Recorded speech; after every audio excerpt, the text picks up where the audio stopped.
Would like to call this meeting of the Governing Board of the Lammersville Unified School District to order at 7 o'clock. At this time, I would ask that you please turn off or silence your cell phones and rise for the Pledge of Allegiance, which will be led by Principal Wingo and Bethany School. Mason, come on up.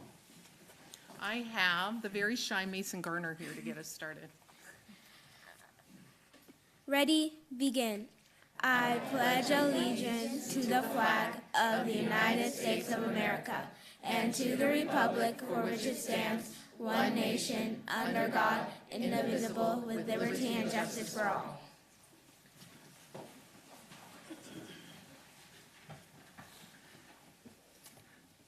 Thank you. And at this time, I believe Bethany School has a presentation for us.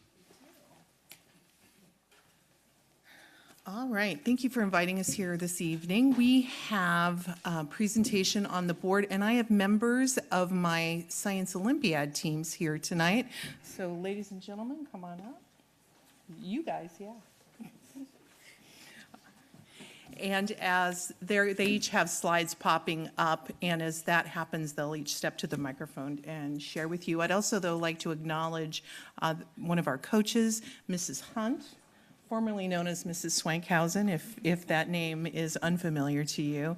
And she's done a phenomenal job, not only with that, but she is in the throes of science fair. She's the chair for our site, and our school science night is next week. So she is about all things science right now. So thank you for being here in the midst of that. All right, here we go.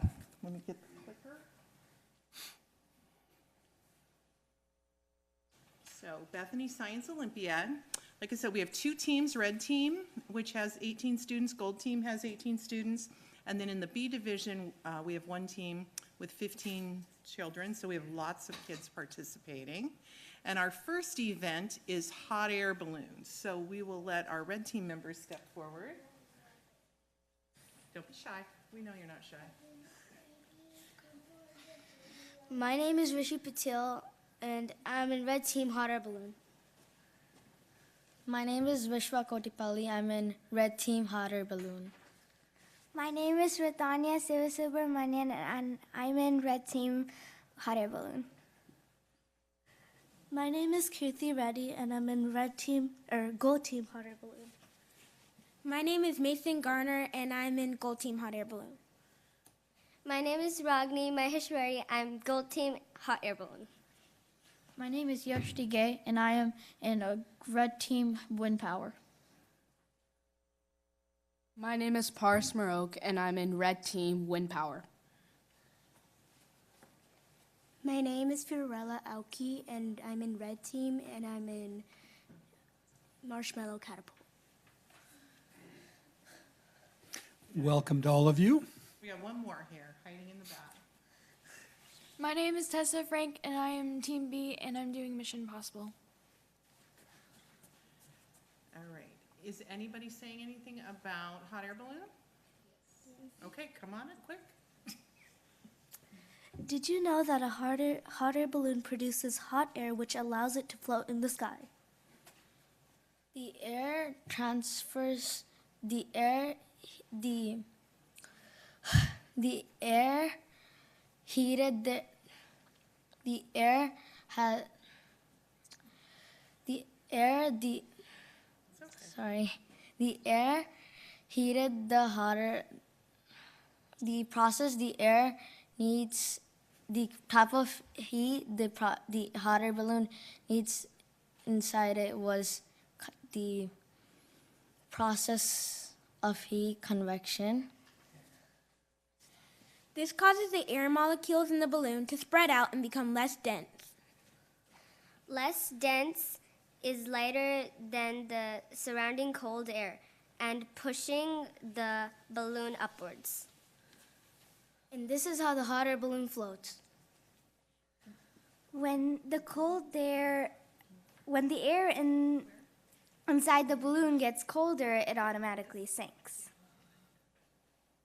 Here's just a quick demonstration. Last year when we did this, we set up the fire alarms because it broke the beam. This year, I'm proud to say we didn't do that. boys and girls, what are you filling, what is the heat source? Our heat source is two hair dryers. Hair dryers, very high tech.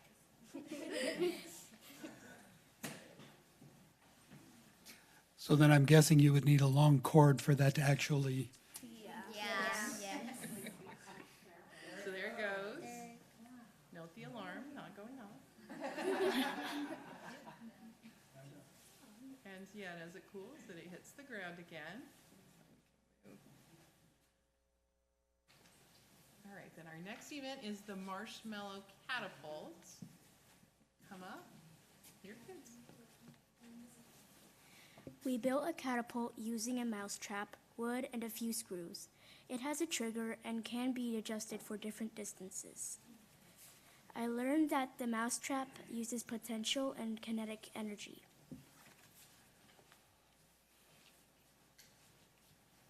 And then quick, just very fast video.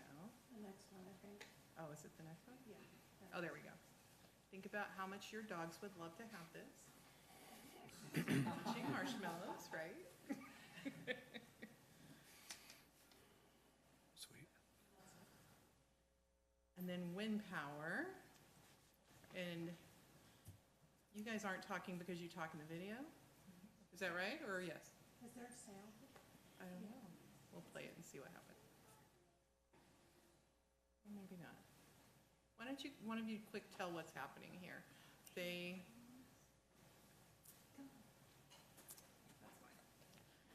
Oh, maybe we got it.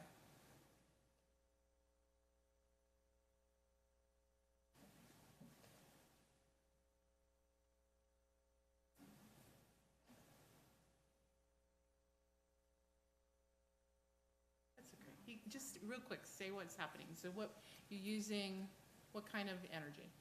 So we have a box fan that is powering a wind turbine, and the purpose of the experiment is to lift the greatest amount of weight in grams using the wind turbine. John. As you could see, the winds are turned at an angle so they could catch wind and are curved. Very relevant in Mountain House.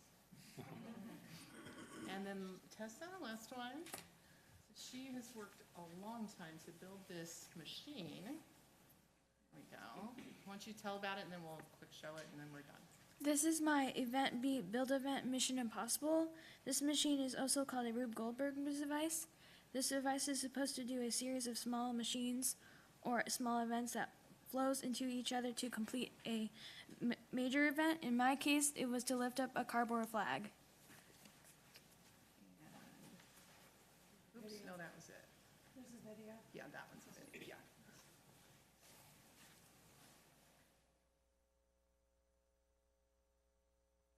It's more impressive with sound.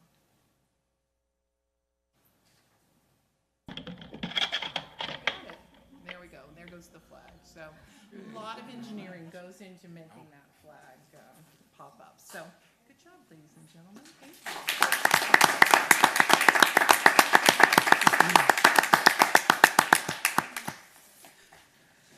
Thank you, Ms. Wingo and Bethany students.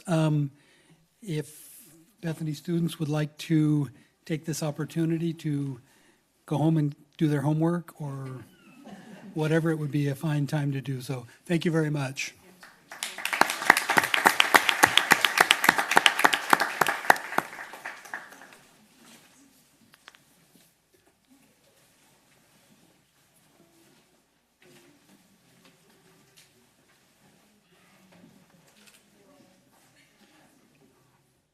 Roll call, please. Matthew Balzerini. Here. Colin Clements. Here. Ann Goodrich. Here. Sharon Lampel. Here. David Pombo. Here. Samantha D. Tiberis. Here. At this time, I would like to ask for a moment of silence for former board member John Campbell, who passed away recently.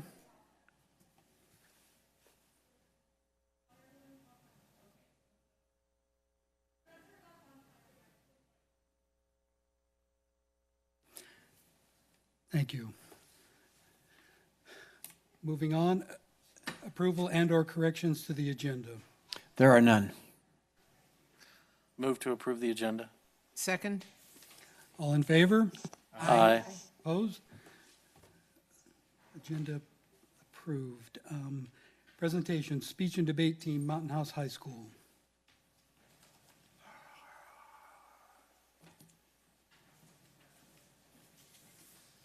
I promise I'm going to stay up here for a very short amount of time because they're more interesting than I am. So, good evening. Today we have the Mountain House High School speech and debate team with us. And I'd tell you a lot about speech and debate, but the kids can do it better for themselves. What I do have for you is I have a couple of packets for you, and I will be passing down so that you can see the Speech and Debate Association membership certificates that they get. And this is actually their teacher's certificate with all the seals. You see all the seals on there, so I'll pass that down. And as the kids complete different things as they go through speech and debate, they'll also receive these seals to add. And these go up in the classroom. They're all up around the classroom now. And so I'll go ahead and let Julie Trin invite her up to MC what they're going to do right now, and I'll pass these out. Mr. Faubert, Julie's a little bit shorter than you. Can you lower that for her? Thank you. So what is speech and debate? Speech and debate is a brand new program that has been implemented at Mountain House. Yeah. Sorry. So speech and debate is a brand new program that has been implemented at Mountain House High School for the 2016-2017 school year. Students compete at schools in and around the Bay Area, the state, and the nation, competing in events, over a dozen speech and debate events, if you would look to Appendix A in your packets now.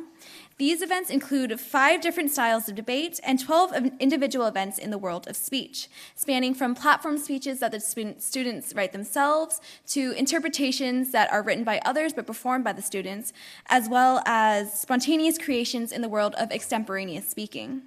Today, we would like to showcase some snippets for you and extend an invitation to our upcoming Speech Showcase of Success that we will be hosting on May 4th to see the whole speech show.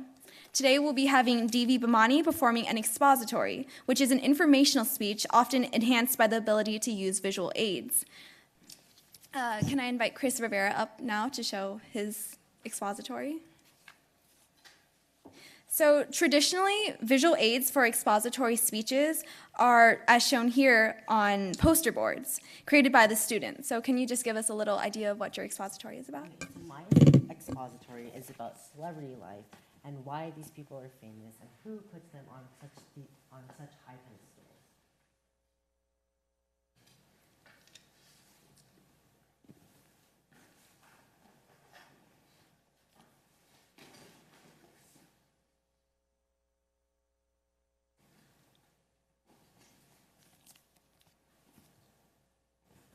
So as you can see, these are the traditional forms of visual aids that are used in expository. However, DV is the first competitor in competition history to use technology as his visual aid, which is following Mountain House High School's own technological initiative. So if DV, would you like to come up?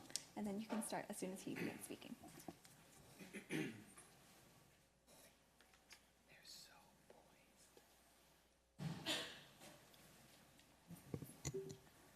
So this is just going to be, pause it just for 1 second. So this is okay. So what I'm going for is kind of like a live voiceover, so the video would be playing in the background as I talk. Now. Every human used to have to hunt or gather to survive, but humans are smartly lazy. So we made machines to make our work easier. These are mechanical muscles, stronger, faster, and more reliable than human muscles ever could be. Just as mechanical muscles made human labor less in demand, mechanical minds are making human brain labor less in demand. While this might be terrifying at first, there is some truth to it. So let's look at the different areas where automation may start taking shape in our lives. First, we'll look at physical labor. Automation probably makes you think of this: giant, expensive, efficient, but really dumb robots, blind to the world and their surroundings. But that's the old kind of automation. This is the new kind. Meet Baxter. He can learn what you want him to do by watching you do it. Baxter can be thought of as a general-purpose robot, and general purpose is a big deal. Think computers. They too started out as highly custom and highly expensive, but as soon as cheap-ish general-purpose computers came out, they quickly became vital to everything. A general-purpose computer can easily do your taxes, or assign seats on an airplane, or do anything just by swapping its software. Baxter today is the computer of the 1980s. He is not the apex, but the beginning. And although Baxter is slow, his hourly cost is pennies worth of electricity, while his meat-based competition costs minimum wage. A tenth of the speed is still cost-effective when it's 100th of the price. We've already seen how robots dumber than Baxter can take over low-skilled jobs. What used to be 20 cashiers is now one cashier watching over 20 cashier robots. Or take the thousands of baristas employed worldwide. There's a bot coming for them called Brigo. Sure, maybe your guy makes a double mocha whatever just perfect and you'd never trust anyone else, but millions of people don't care and just want a decent cup of coffee. Oh, and by the way, this bot is actually a giant network of bots that remembers who you are and how you like your coffee, no matter where you are. Pretty convenient. We think of technological advancement as fancy, new, expensive stuff, but real change comes from last year's stuff getting cheaper and faster. And that's what's happening to robots today. And there's more.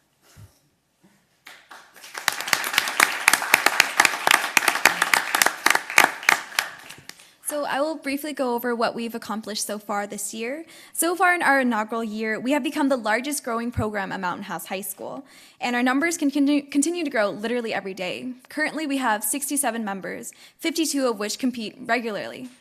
Throughout the entire first semester, our students have ambitiously taken on the task of delving into this new world of speech and debate. Learning things such as critical thinking, analysis, research, problem solving, and effective communication.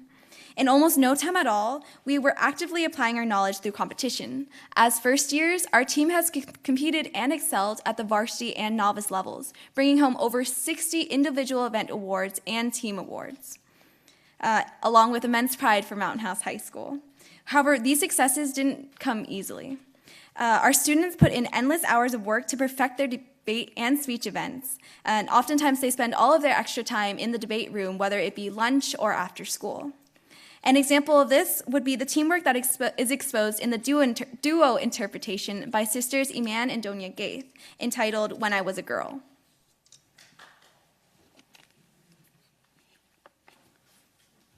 So I don't know how you want us to do this. Do you want us to face you? Or do you want us to face them?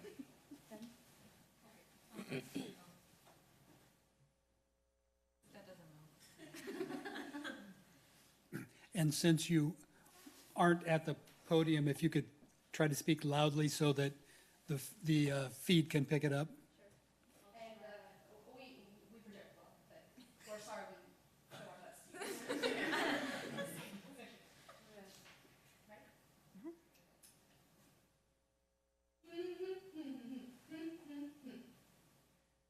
According to Nancy Pelosi, women are leaders everywhere you look. From the CEO, who runs a Fortune 500 company, to the housewife who raises her children and heads her household. Our country was built by strong women, and they will continue to break down walls and defy stereotypes. Because feminism isn't about making women strong. Women are already strong. It's about changing the way the world perceives that strength. Therefore, the education we must give our girls must not be founded in color, cemented in behaviors, or chiseled in time. Rather, they must reclaim their identity unapologetically. Only someone would have told me that. When I Was a Girl, edited by Allison Paulette.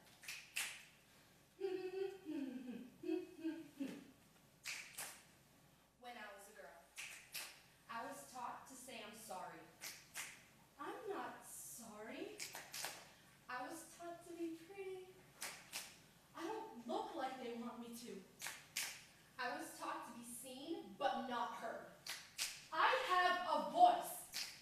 I was taught to be helpless. I am capable. Women's suffrage. Reproductive rights. Equal pay. Educational rights. Gender roles. My choices. My rights.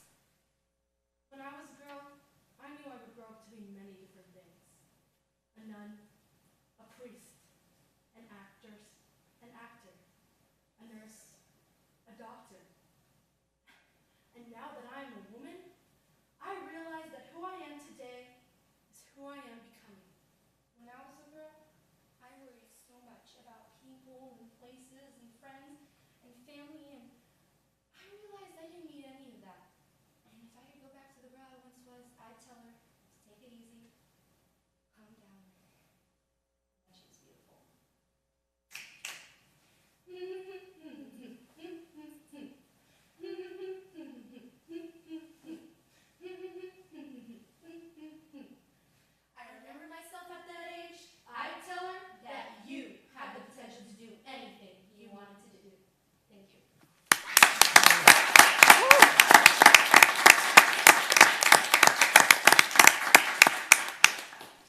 So these performance pieces are taken from scripts and books and interpreted by the students themselves.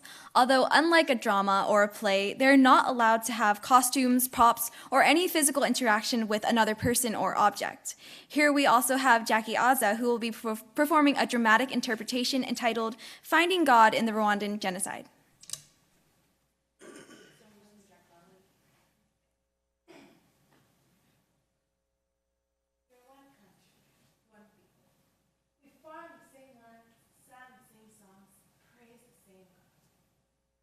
So why did they have such hate? Why did they come with machetes and grenades? What was happening to my country? Where was God? An unspeakable evil spread across the land. It became a Hutu extremist militia, specifically trained to fight and kill Tutsis. The devils were controlling our streets, our land. So I hid in a small bathroom with 7 other Tutsi women. We could barely breathe. The bathroom was so small, we had to sit on one another's laps. 3 months straight. Barely eating, never sleeping. Only fearing that you'd be found and ripped to pieces like the rest of the victims in Rwanda. I couldn't help but feel hatred. The people trying to kill me were not strangers or seconds. They were my neighbors, my childhood friends, and even my teachers. If they had abandoned me, had God too? Violence is as old as time, but the systematic and successful destruction of the entire group of people is not. As mass violence increases, survivors of this violence increase as well. When faced with horrific circumstances, many fail to learn or reflect from the situations thrown at them. In fact, it is more likely that one will emerge from trauma less capable of understanding. The voices that persevere are left to tell by inaccurately viewed.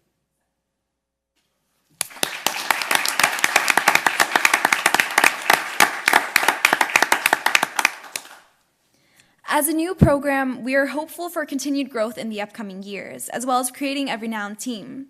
Next year, 3 new courses will be offered to students revolving around the world of forensics: Intro to Speech, Intro to Debate, and Advanced Debate, if you would look to Appendix B.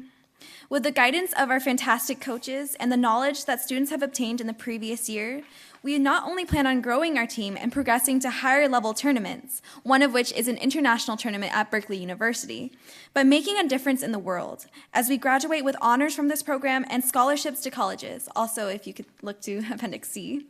However, the life skills are by far the greatest gift that this class has to offer, as they transcend the team and are able to be applied into our real life in any profession.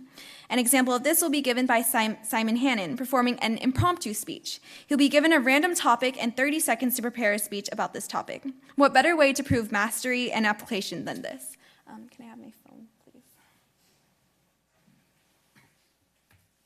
So he'll be given 30 seconds to create a speech on the topic of accidents. Time starts now.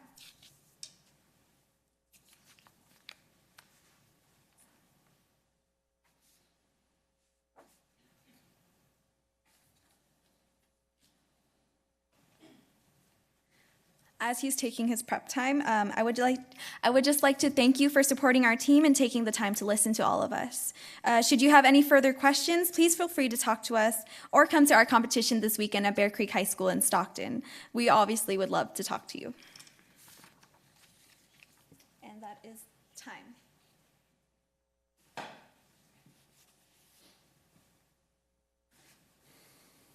You can adjust it. Oh, yeah. That's fine. When I was in 3rd grade, one of the biggest accidents that I've ever had happened to me. You may be asking yourself, what was this accident? Did I spill my juice or did I color on the wrong side of the page? Well, no, I peed my pants. You may be asking yourself, why am I saying this at a school board meeting? Well, this goes into what my topic is, accidents. Accidents are prevalent in today's society. Accidents are just a part of human nature. Nobody's perfect. Nobody can do everything that they want to do. Accidents happen all the time. Now, obviously, when I was in 3rd grade, I didn't want this to happen. This was horrible for me. I cried. My mom had to pick me up from school. It was the whole 9. Honestly, it was horrible. But I learned 2 things that day. I learned 1, I always go pee before class. And 2, to always bring an extra pair of pants in my backpack. Now, what this is going to is good accidents and bad accidents. What accidents are is honestly goes down to our point of view and how we actually perceive accidents. We can learn from our accidents, and accidents, in my opinion, are one of the best things that can happen to us, because we can learn from our accidents, and it's the only way that we can progress in today's society. Now, my first point being good accidents. A lot of good has actually come out of accidents. Now, one accident that's affected all of us is the discovery of North America by Christopher Columbus. Christopher Columbus was in search of a new route to India, but in turn, he found North America. It was an accident. Although it was an accident, it led to one of the biggest and best societies that has ever, countries that has ever touched the face of this planet, which is the United States. All of us are living in the United States right now, and it has become one of the most flourishing societies in the entire world. Now, although it was an accident, it led to one of the greatest things that has ever happened in the world, which is one of the greatest nations in the earth, the United States of America. Now, although there are some good accidents, there are some bad accidents, but although there are bad accidents, it doesn't mean that we can't learn from them. A perfect example of a bad accident is the Chernobyl disaster in Russia. Now, this happened in 1982. It was the explosion of a nuclear reactor, but although this happened, although it did kill thousands of people, and although that land cannot be inhabited for over 2,000 years, we can learn from those mistakes, and we can learn from the mistakes that those scientists made in that nuclear power plant, so it won't happen again. Now, this goes into my third point of how we can use accidents into our advantage and how we can make accidents better ourselves and make us progress more in our lives. Now, the first step to actually getting over an accident and to making it work into your advantage is admitting that you had that accident and admitting that you made a mistake. Now, although we did make the mistake, it's fine. Now, we have to live for today. We cannot live for the past. We have to live for the future. We have to live for today, and that's the only way that we can progress in today's society. So we have to actually think about the mistake that we made. The second part being figuring out how we can make it not happen in the future, and then third point, letting it go. Accidents prepare ourselves for any future event that can happen so it doesn't happen again. Now, for me, I always keep an extra pair of pants in my backpack. What about you? Thank you.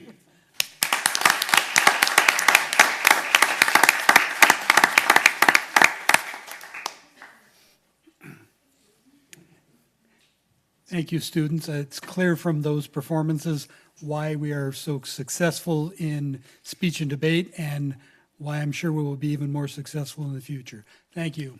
Mr. Faubert, at the last board meeting, I talked about let's market Mountain House High School. You don't need to do a thing. It's right there. Great job, guys. It was incredible listening to you. Yes. Very well done. And if you students would like to leave now, you may. If you'd like to stay here and enjoy our exciting meeting, you're welcome to do that as well. Thank you again. Thank you. Good job, Ben. Awesome job, students. Great work. Wow. Knocked my socks off. I couldn't do that in high school. I can't do that now. Our next presentation is by Director of Human Services, Ted Miller, on the recruitment fair. Mr. President, Mr. Miller will be doing an interpretive dance extemporaneously. He's been working on this all day. I have, actually, so thank you. President Pombo, trustees, Superintendent Nicholas, good evening. We're going to have to talk about the placement on the agenda next time. I didn't realize I was going to have to follow such a great presentation. So, but thank you very much. This is actually quite short. I just wanted to give you an update on a bit of the recruitment fair as it refers to the recruitment and the marketing services piece of that. And as I always like to do, I always like to try to tie it into our strategic plan. And as always, this is about the culture and leadership of the district. And really about the student achievement is what this comes down to. So I always like to put our strategic plan up there. This year, what we're looking at is roughly $26,000 worth of services that we're asking to put forth. In the Cumulus Media Incorporated contract of $4,055, We're looking at working with two different local radio hosts, Cat Country 103 and K-Hop 95.1. You'll see Cat Country is going to provide us with 36 radio commercials, which is a nice a bit for us. It's the K-Hop piece that is quite different this year, and you'll notice along with the radio commercials that we've put in place, both in the traditional sense on the airwaves, we're also streaming commercials on their online services. But one of the nice features that we're going to be doing this year at our job fair or recruitment fair is we will actually have a live broadcast for 3 hours. They're going to send out personality. There's going to be some games and some giveaways that they're going to be doing. And incorporated in that, they will also be pre-broadcasting this so it gets the community aware of them being out there and what we're doing. So we're excited by that. The next piece is a little bigger, and it's broken down by a comparison of last year to this year. And so this year with iHeartMedia, our contract, we are suggesting that, or recommending a $22,480 contract. That is slightly different than last year. Last year's recruitment fair, we spent $10,720. What you'll notice, however, if you look on the left-hand side under the 2016 recruitment fair, we had 75 commercials in the Sacramento area and about roughly 114 commercials in the San Francisco Bay Area. The stations that you'll notice in that column are numerous. The red stations indicate simply online stations. If someone's listening online only, those are not broadcast in the traditional sense. Now, these stations this was broadcast for 1 week, and a total audience hit of just over 445,490 individuals in the community. What we're suggesting this year for 2017 are 100 commercials in the Sacramento area and 200 commercials in the San Francisco Bay Area. You'll notice that we've taken out the online radio hits, but we have increased the hits in the traditional sense of just over 3 million total audience. Now, the reason why there's a difference, obviously, two. One, it's going from 1 week to 2 weeks. However, the biggest, or not the biggest, but the other difference here is the targeted audience. We're targeting a time frame, which is a little bit heavier in the listening area. Weekends are being targeted a little bit more, so we're hitting a broader audience. And if you were to break this down with the combination of the from 1 week to 2 week and the numbers that we're hitting, we're actually getting a little bit more bang for our buck, if you will. Before you move on to the next one, what is this measurement, this AQH? I'm not familiar with that. The AQH. And you talk about the hits. I don't know what that is. I'm sorry, just the audience piece, my apologies. So when I say hit, I'm talking about the audience, the potential audience that we're talking about. So at any given moment, if you look at the KMEL FM, they're projecting 1.2 million audience members that they will be reaching at that time. Thank you. And if you'd like, I can give you a breakdown of time frames, but my apologies to that. So, but it's just, it's essentially the time of day and the days of week. That's what we're looking at. Thank you. Of course. And obviously the intended outcome of doing all this are a number of reasons. We certainly want to attain and attract highly qualified certificated staff members along with our classified and our unrepresented employees. That's important to us, and that's why we're doing this. One of the other great areas that we're looking at is we want to generate positive exposure, not only for our school district, but for our community as well. As Trustee Lampel can attest, we just both came back from a job fair down in the Turlock area, and it's important for us to get our name out there, and we had a nice success. So we want to continue building upon that. And then obviously we want to build partnerships with our colleges and our universities, as well as our outside organizations by focusing in on our CTE program. That's very important to us. And our overall goal being to develop and cultivate a successful educational experience for our students, our staff, and growth opportunities for our community. And with that, I'd be happy to take any questions. Do we have the wording that will be used in these ads, or a script that will be used?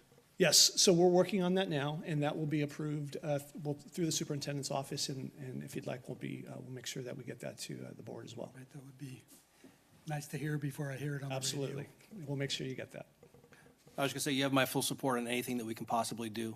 This is, the teacher shortage is real. I just checked, and we get weekly emails from CSBA, and I wanted to check real quick. I just checked, and of course, one of the highlights is that CSBA is presenting at the Capitol to just describe how real this shortage is. So money well spent. Thank you. Thank you. And I just want to say, besides this, being at the same recruitment fair this afternoon, that Lammersville's presentation, the way it's all set up, is very impressive and definitely attracts candidates.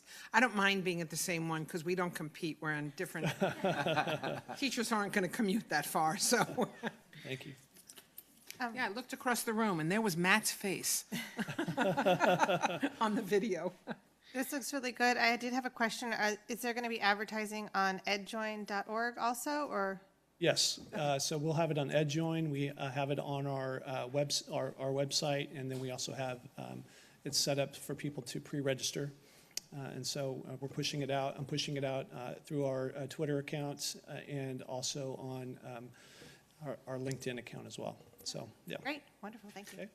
I was impressed you mentioned more bang for the buck, and it's just a little over double the budget, and we're getting about 7 times the audience for that. So that's Yeah, so we hopefully. promising. Yes, we hope so.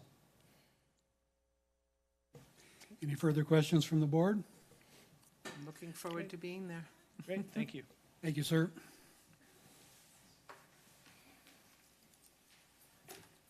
Moving on to committee reports. Facilities use. That's me. First off, I would like to thank outgoing committee members, Trustee Shane Nielsen and community member Corey Strock. Their service on the committee was instrumental in developing the facilities handbook and laying the groundwork for this committee. I would also like to thank Trustee Colin Clements for joining me on this committee. We have much work to do in the months and years ahead. We're looking to replace community member Mr. Strock. So if anyone would like to join that committee or knows anyone who might, let us know. At our last meeting, we went over our usual usage and budget stuff, and then we had a presentation by Mountain House High School Principal Ben Faubert on how we might make these facilities available to the public. It was followed by question and answer with the committee and Principal Faubert, and this is on tonight's agenda, so we will be further discussing this as a full board later on this evening. Our next meeting is February 21st at 6:30 right here in the board meeting. And that brings up the District Advisory Committee. Mr. President, we met on January 30th, this past Monday. The district reviewed for the committee the historic development of the LCAP and how it has been revised by the state numerous times. For me, the keynote in the discussion was that although the format of the LCAP has been modified, kind of like building a 747 as you're trying to take off and fly it by the state. So although the format's been changed, the objective and measurable goals have always been focused on student learning and achievement, and they've remained consistent for the district the whole time. The district presented a table of the various metrics and a side-by-side comparison of how our students have been doing each year. And I thought the table was very informative and easy to read, and more importantly, it shows very consistent improvement in the goals of student learning and achievement. A few metrics did show some deterioration on some of the scores, and those will obviously be areas of focus as we develop the LCAP, but by and large, the results show that the district is improving in the significant majority of the metrics. I know that the metrics will be reviewed during the discussion and an adoption of the LCAP, but I neglected to ask the district to provide that table for the board, and so in the last thing I'd say as a report in is requesting the district go ahead and provide you with that table because it's very informative. Happy to do it. Thank you. District English Language Advisory Committee. So as I reported at our last meeting, the February 16th meeting of the District English Learner Advisory Council is going to be a multicultural potluck and student showcase. The business side of the meeting will be information about CASP assessments, parent resources, and any information that we have from the DAC at that time. We encourage parents of English learners to attend. Again, February 16th, and that will be in the Altamont Library. Thank you. At this time, Director Sherburne will give a presentation on the Gate Committee.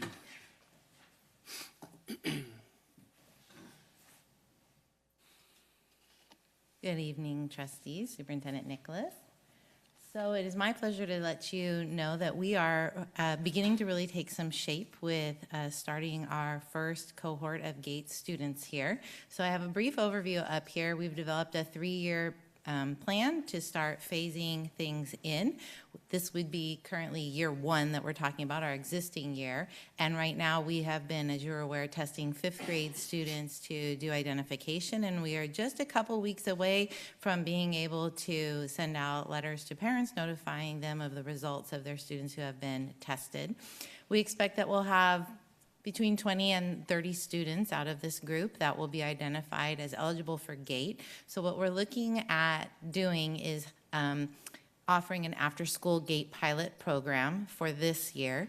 We've gathered input in the committee meetings, and we've done some research about quality GATE programs, and we know that we want to make sure that we're providing social emotional support. We want to do something that's really rich and meaningful, project-based, driven by student and parent interest, where they can dig in and think about what they would like to learn, and also perhaps include a foreign language, which again, which language would be based on student and parent interest.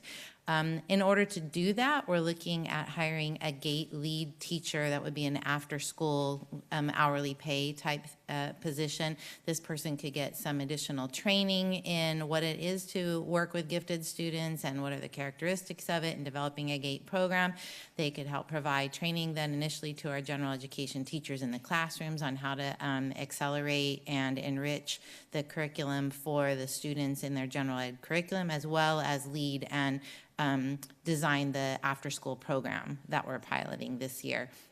So we're very excited about the progress that we've made. In the second year, what we're looking at is then these current fifth graders will turn into 6th graders. We'll have a new group of 4th graders right now that we will test, and they'll be able to do the full year program for next year. So we'd have 5th and 6th graders being identified and able to do the program. At the end of next year, we would be identifying 3rd graders who would do it as 4th, and next year we'd have a 4th, 5th, and 6th.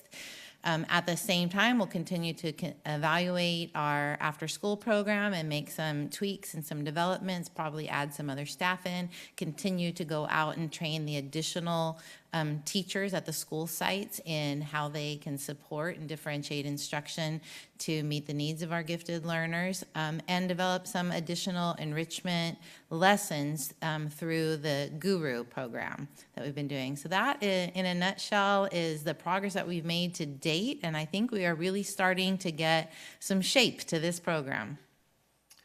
So I have a question. Not all GATE students are the G. They could be the T.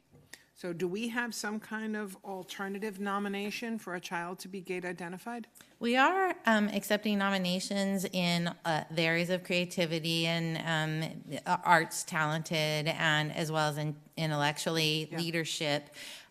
We have the differentiation right now with advanced band and advanced choir. We don't really have a whole lot of other things going in that arena right now. That would be something that we'd be looking at in the future. Right now we're focusing, we would still identify them, invite them to participate, look at what else we might be able to do, but right now we're focusing on developing the intellectually gifted portion of it, the thinking portion of it. It would somewhat touch on the creative portion by the projects being more well-rounded, student-driven projects, we're thinking kind of around an essential question that they look at it and they say, what can we, how can we solve the water shortage problem? And they think of what they would like to do and how they could go about doing that. And they really have the leadership of a teacher to help them investigate. It could go 4 weeks, it could go 6 weeks, it might go half a year. We're also thinking about doing it at the high school in terms of location so that we can have access or guest teachers from like VAPA program, speech and debate team coming in. So we could have mini units around those different topics that access the talents that we have within our teaching staff or elsewhere in the community to come in and do whatever that project nut of the thing is. So I think we'll be able to roughly hit a lot of the art areas at the same time we're looking at the intellectually. And as we build it, I'm thrilled to hear the depth of the program and where the plan is going. It's very important to some parents to have that gate identification in our student database, even if they're building that at home and we're not addressing it at that time. So thank you. Absolutely. Any further questions or comments from the board? Thank you. I'm very excited about moving that process forward. So thank you. It's a good program. Thank you, Director Sherburne. And I would also at this time like to thank trustees Goodrich and Lampel. They will be joining that committee as of the next meeting. On February 28th at 6:30 here in the boardroom. We practiced. Grant Writing Committee. This committee is struggling to recruit members and has even tried communicating electronically rather than having meetings. Dr. Gill's been doing all of the work on her own, and if anyone is interested in helping us search and write for grants, please contact Dr. Gill, because the committee itself is floundering. Thank you. Safety and crisis response. I have a long one. We have not met since our last meeting. Our next meeting is on the 15th of February. During this time, the committee has been tasked with homework from Dr. Gill. We're working on the safety school plan. Everyone on the committee is breaking it down. Everyone has a section of working on it, and then we're going to bring it back on February 15th. And we'll also be discussing radio upgrades for all the sites. So a special thank you to Dr. Gill and her assistant, Jennifer Lanza. They've been doing a lot of work with keeping everyone organized and divvying up all the work, so to speak. I would like to express some frustration with French Camp Fire, who provides fire protection to Mountain House. Last meeting, Dr. Gill was very polite and positive about the promises that the fire department's made regarding training for our staff. My response is it's about time. And I'll believe it when I see it. Prior to French Camp taking over, I spoke at the CSD meeting. I expressed my concern that our teachers had gained a lot of momentum with the CERT training that was being provided by the then contractor. I was assured by the fire chief and then by one of the CSD board members, who's no longer there, that we would not lose traction, that they would pick up where Tracy left off, and we would continue. It's been over a year and a half, and we have not received any training. We've been asking. We finally got their members to show up to our meetings, but they're not really providing any insight. They're not helping us out at all. We need their participation to make this work. They told us at our last meeting that they're going to go and get training so they can train our folks. Well, now we're going to lose 2 school years. This training needs to continue, needs to be ongoing. We need to be able to provide protection to our students if there's a large disaster, because we know that they don't have the resources to help all of us at the same time. So this is something I feel passionate about, and I feel that we should be discussing this with the CSD board who provides that contract. So, Mr. President, I'm requesting that we reinstate the ad hoc committee. I would like to participate in that as the only board member still around that was on that committee from before. So if we can reach out to them and bring that back, I would appreciate that. All right, that sounds like a reasonable request. Also, additionally, I have some concerns about recent incidents at our school sites and the response time by our emergency provider. There was a fire alarm caused by steam at Cuesta and a medical emergency that required ALS care at the high school. In both cases, I've been informed that the response time seemed excessive by the fire department and the ambulance. If there's consensus from the board, I request that staff draft a letter and send it to the fire department requesting response times from the time of call, time of dispatch, and on-scene time for both the fire department and the ambulance. This governing body is responsible for these students when they're in our buildings. When they're away from home, they're in our care. I think it's important that we make sure that they're being provided services when an emergency happens. Thank you. I would Point of- support the request, I'm sorry. Point of Go ahead. clarification, the consensus that you're looking for is that a letter be drafted to obtain the actual response times? Yes. Okay, absolutely. Definitely. I believe we have consensus. I would Yes. request that the Taken care of. superintendent. Thank you, sir. Wellness Committee. We haven't had a Wellness Committee meeting since our last board meeting. Our next meeting is scheduled for February 8th at 3:30 here in the boardroom, and we will be discussing, among other things, the upcoming health fair on February 25th at Mountain House High School, which will be held in conjunction with the recruitment fair that was presented earlier. Board reports.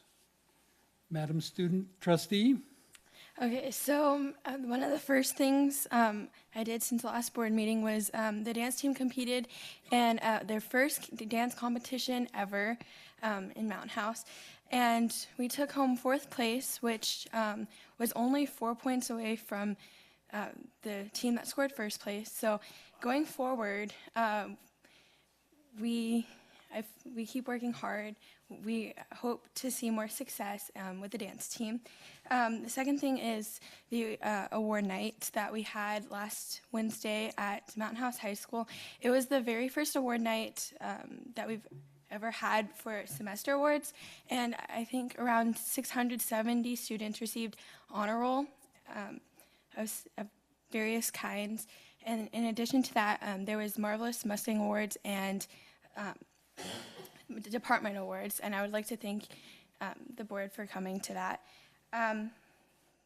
The last Thursday, Mountain House hosted a curriculum fair. It was throughout the entire day during school, and in the evening, I had the opportunity to work at both the dance team table and the leadership table, so I'm very excited to see the recruitment for both of those next year.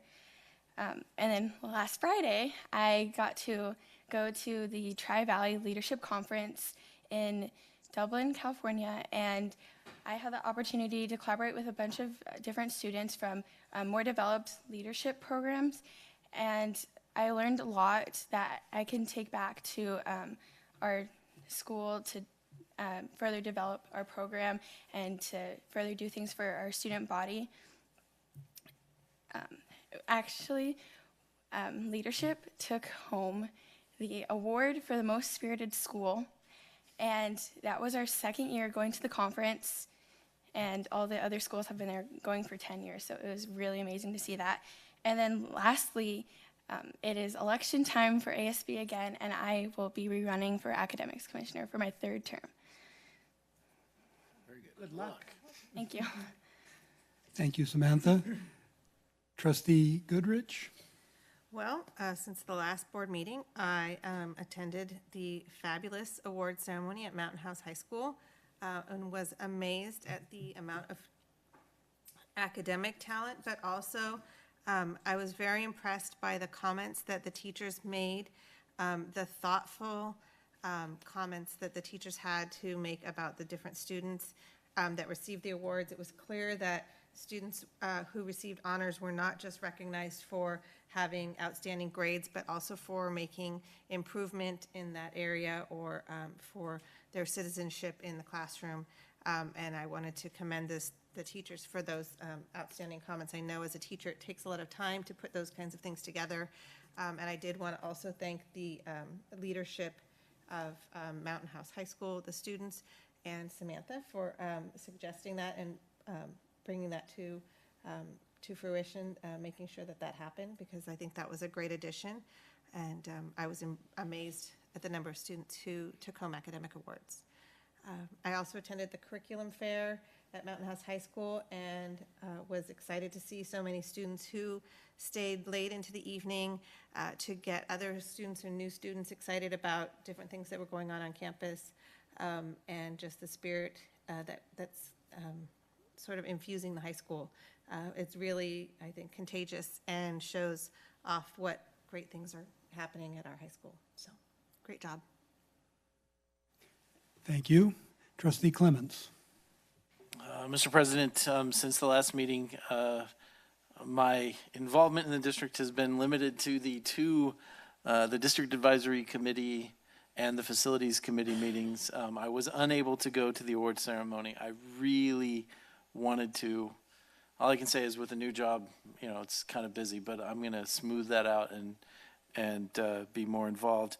And I would close with a request that I know that there's several committees that are all working on bullying, and I know the district is working on bullying, and we committed as a team to kind of circle back and say the results. And since I'm not on any of the committees that are actively involved in guiding that process, I would just like to hear what the committees are doing relating to that, and just kind of circle back on that point. All right. I will bring back some information from the Wellness Committee next week or next meeting, and I would ask that Trustee Balzerini bring back a report from the Safety Committee. Will do. Thank you. Thank you. Trustee Lampel. So I also attended the semester awards at Mountain House High School, and I must say that student board member Dee Barris and her leadership team did an outstanding job. I appreciated that not all awards were determined by the highest grades. Some award recipients were selected by their growth and positive attitudes towards their education, and it was obvious that these teachers really knew their students. The GPA awards were very impressive, as Samantha said, with over 650 students receiving a Principal's Achievement Award for earning over a 3.5 GPA. Herding that many students onto the bleachers to take a picture, it was so smooth. It was amazing. And they all got up there and they smiled, and all the parents took pictures, and then they just went and sat down. It was so well organized and so beautifully done. So way to go, Mustangs. Thank you. Trustee Balzerini. I'd like to start off by thanking the board in advance for all the hard work that you guys do at home. My duties with the California School Board Association is going to be having me in Sacramento a bit more than I anticipated. I was selected to participate my second term on the Finance Committee, and then I'm back on Legislation Committee. The Legislation Committee, any bill that is youth or education related goes to this committee for comments and the nod from CSBA prior to it going to the floor.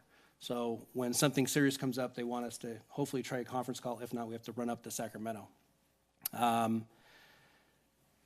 Tomorrow I'll be attending the workshop for new school board members at the county office. I was asked to introduce myself with my CSBA role and a seasoned board member. And additionally, I'm going to try and put a pitch out. We're going to try and bring back the County School Boards Association. As you guys recall, that kind of died on the vine when the then president didn't run for re-election. So I'm in contact with the county superintendent. We're going to try and get that going here shortly. So any support is greatly appreciated. And lastly, I received a call from CSBA today that our superintendent has been selected for the steering committee with CSBA. So very good. Congratulations. Congratulations. And that's my report, Mr. President. First of all, I would like to thank Trustee Balzerini for all that he does on behalf of our district and students all up and down the state. This truly is a team effort. We all can't be everywhere at the same time, but we can all do what we can do to support each other and to support this district.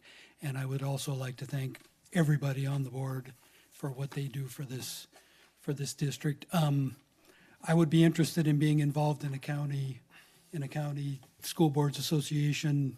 Oh, you're on it. And I've already expressed my interest to you, so just reach out and let us know what you need. Now to continue on with my board report. Last week, I was hosted at Mountain House High School by Principal Faubert. I saw a lot of students engaged in learning and a lot of teachers engaged in teaching. I saw very little going on that wasn't beneficial to our students at that school. I also had the pleasure of touring the facilities that we have under construction at the high school, and I can barely control my excitement over having a completed high school that will allow us to give our students the well-rounded high school experience that I believe they deserve. Along with Trustees Lampel and Goodrich, I attended the Mountain House Academics Awards Night. It was very well attended, although I believe many people were unable to attend because they were at other extracurricular activities. It was still very well attended. And I found it very gratifying that over half of our students qualified for honor roll. I think we're doing good things at the high school and throughout the district. I also visited the Mountain House High School Curriculum Fair, and there were lots of students and parents getting to know their teachers for next year. And that concludes my report. I see no blue cards, so I'm guessing there are no public comments. So we will move on to consent items for consideration. Approval of the governing board minutes from our last meeting on January 18th. Approval of contracts under $25,000. Columbus Media Incorporated Recruitment Marketing, $4,055. iHeartMedia Recruitment and Marketing Services, $22,480. San Joaquin County Office of Education Administrative and Academic Technology Services, $22,252. San Joaquin County Office of Education Hardware and Support Services, $11,978. Applegate Septic and Sewer Septic Tank Repair for Lammersville School, $12,500. Acceptance of resignations, Tyler Tippins, head cheer coach, effective. Approval of updated fundraisers. And that is it. Do I have a motion? So moved to approve. Second. The consent as presented. Is there would anybody like to pull anything or discuss anything?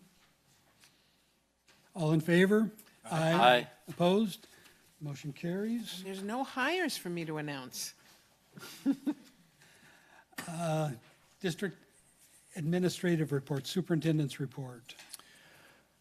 Tonight we have a couple of short presentations or announcements. We are living through and have probably, hopefully reached about the halfway point, the greatest change era in education in its history, with Common Core, LCFF, LCAP, all of the things that come with it. And during a teacher shortage in a district that's growing rapidly with 75% of our teachers who are early in their career. So this board in its wisdom gave me direction to find ways to support our teachers' needs and growth as professionals. One of the results of that direction was to identify an excellent cadre of coordinators who are out working hard every day, making things better for students by working with teachers. So I'd like to introduce our cadre of coordinators who will be introducing our new formal coaching and demo lesson process, which will become an institutionalized practice for us and continue their good work. Director Sherburne, if you'd like to introduce your team, that would be plenty fine. Good evening again. It is truly my pleasure. I have the privilege of working with some of the best team members ever possible. So we have Jenna Cook, Katie Charland, and Katrina Bornkamp. along with Brian Gervais, our Charlie and Charlie's Angels, right? And they have a great process to share with you. Okay, good evening, Board of Trustees, Superintendent Nicholas, and members of the audience. Myself, along with who you've just been introduced to, Katie, Katrina, and Brian, will be walking you through the collaborative process for providing teachers with formal coaching and demo lessons, as well as honoring all the hard work that teachers and the curriculum department have been up to so far this year. I ask you to lower your expectation of presentations just a little bit, maybe a lot, from the speech and debate, okay? We've all greatly enjoyed providing support for teachers through informal coaching and professional development, and are excited to have a new process to share with you for continued teacher support in the area of formal coaching and demo lessons. So when determining the process, we knew it was essential to identify the flow of communication from beginning to end. Okay, so when we're talking about formal coaching and demo lessons, we knew that it had to start with the teacher and the communication between teacher and admin. Whether that be teacher-driven, admin-driven, we wanted to have a collaborative process that they're communicating with each other before submitting a request for either coaching or for demo lessons. Once that's been identified, they fill out a Google form that then goes directly to Director Sherburne, and where she can analyze and kind of take summary of all of these requests that are coming in. So any form that's submitted through coaching, she then comes straight to us coordinators. We talk about scheduling, we talk about our goals, and we start our process that you're soon going to find more out from my wonderful colleagues. But if they have a request for a demo lesson, that is where Director Sherburne compiles all of the requests and then communicates back and forth with admin during admin forum, where they determine if there's any grouping possibilities, if there's availability to have exposure for other school sites to be able to come and witness a demo lesson for similar strategies that they're have identified within their needs. So our plan is to have just this wonderful circular communication process where everyone is informed and everyone knows exactly the steps they need to go forward with in order to get their needs met. And of course, I talked right through this wonderful little, I always do it. So after we determined the flow of communication, we really needed to dig deep and have a collaborative process for coming up with a definition for formal coaching and for demo lessons. So this was a wonderful hard work effort from our district cabinet, our administrators, our coordinators, and what was determined is that formal coaching is a one-on-one experience. So this is when you're dealing with one teacher and one coordinator. And the single focus is to create a goal based on the teacher's desire for professional growth, okay? This would be ongoing, followed up on. There's not a specific end point. The end point is meeting the goal, right? And then maybe at that point, another goal is created. This is coordinator driven, so this is based upon flexibility within schedules, and truly just a very organic process. And this can encompass multiple subject areas. If we get into demo lessons, we wanted to make sure that we start small and have wonderful plans for the future. So as you all know, we have been very instrumental in developing math units. We've had exposure to all of the grade levels, so we knew that our demo lessons were gonna start with math, and then we'll continue to broaden our availability for demo lessons in the future. So a demo lesson includes a small group of teachers with similar needs, as I previously alluded to within the discussions with Admin Forum.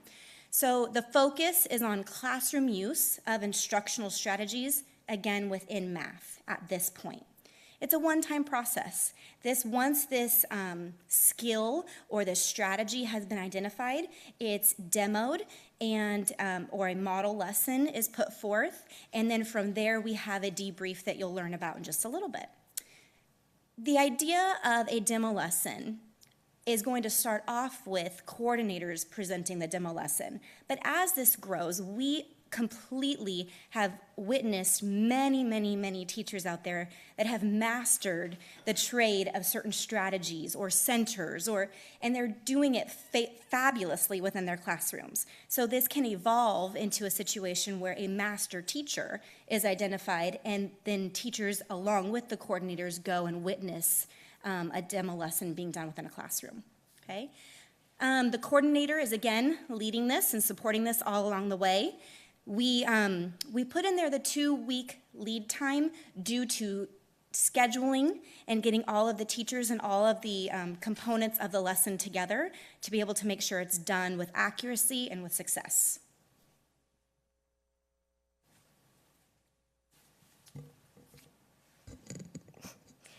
All right, so with our model lessons and our coaching, we have some areas of focus. We're going to have to narrow down into 6 main areas that we're going to focus on. The first one being the math content strategies. So this isn't focusing on, I want a model lesson on a specific lesson in my classroom. It's more on the strategies, whether that be number bonds, tape diagrams. There's also lesson planning, student engagement, centers, checks for understanding, and technology integration. Now, with the chart, you'll notice that there's a difference between the demo lessons and the formal coaching services. Formal coaching services are better suited for lesson planning than a demo lesson on how to lesson plan. And then also centers are better for a formal coaching environment. So now I'm going to go through all of the steps of the coaching process, and then Katrina will go into the steps of the demo lesson. So the steps that we're going to follow for formal coaching are the teacher, admin, coordinator will meet to set an initial goal. Then there'll be an observation by the coordinator to the master teacher that we are observing. And then at that time, afterwards, we will meet together, the coordinator and a teacher, to establish a plan of what's going to be accomplished in the classroom. Then the plan will be executed, and then the coordinator will then provide a debrief to admin. So our site admin are going to play an essential role in this process. They are the one that is the initial collaboration with the teacher and the coordinator. They're going to also be the one that has to follow up with that teacher after the coaching is completed to see if there's now another new goal that we're going to meet and proceed from there. And then they're going to also do the same following up with the coordinator.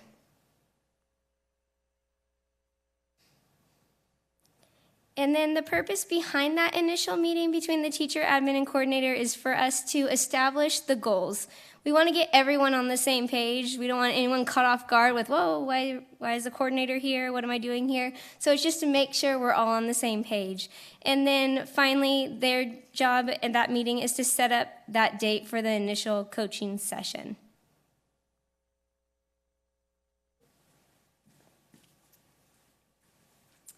All right, so the demo lesson steps.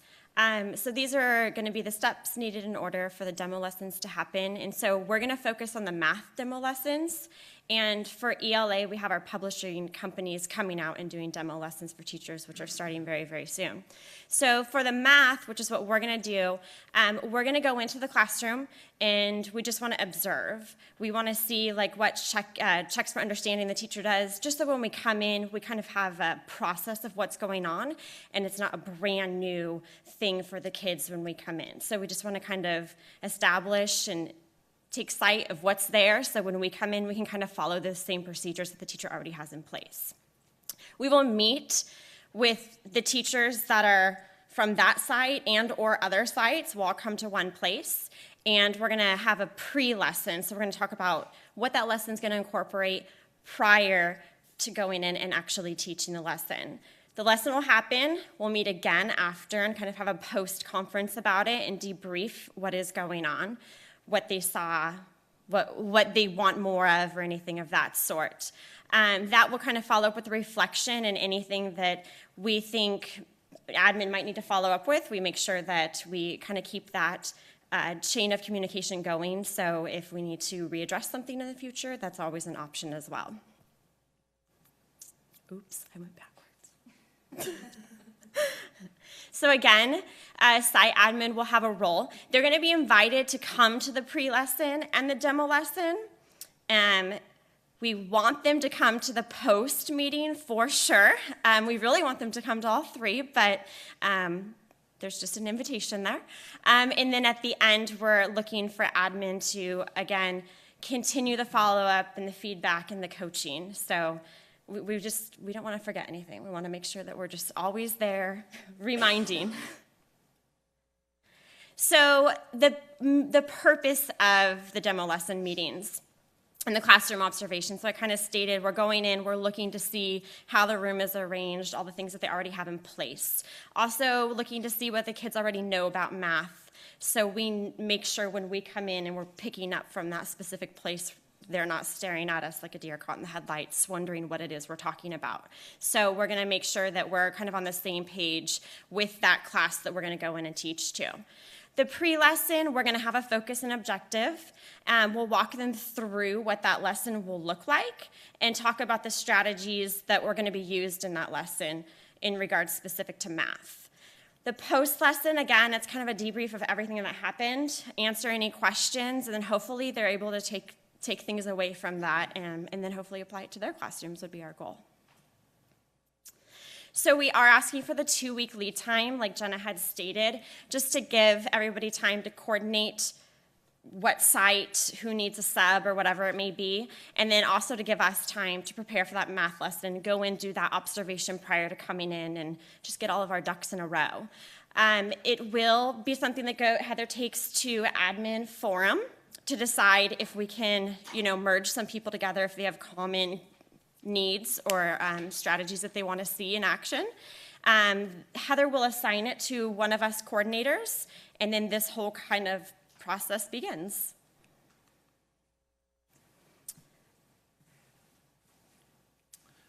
Okay, good evening. Well, so as Dr. Nicholas mentioned, the angels and I, our position and our purpose in the district has been brought out of support for teachers, and what we're talking about right now is just one piece of what we're doing this year, to help support teachers and part of our next ongoing process.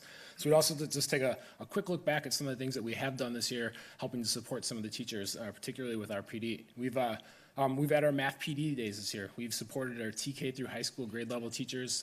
We had 2 full days. The teachers were pulled out of classes in the K through 8 levels. We have 4 days of high school lesson study that they're being involved in right now through the county, which is awesome right now, and over 30 total hours of workshops that have gone on during the school year so far. We instituted our blended learning academy this year.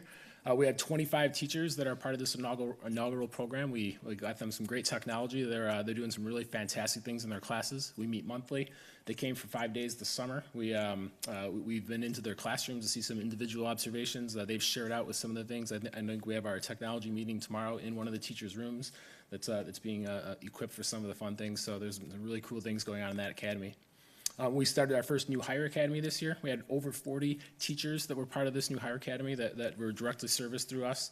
Our monthly meetings with these teachers, 2 full summer days that these teachers spent with us getting ready for the year, 2 full PD days in September and October that they spent with us, and countless hours of some individual coaching that's been going on, as Dr. Nicholas mentioned, with 75% of our teachers in their early stages of development.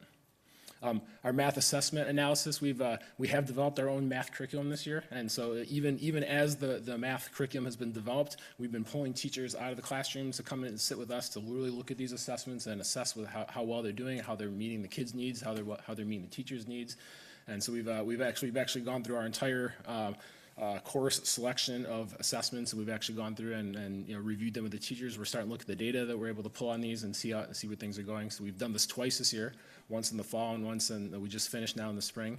And then and we've had almost 12 full PD days dedicated to that this year.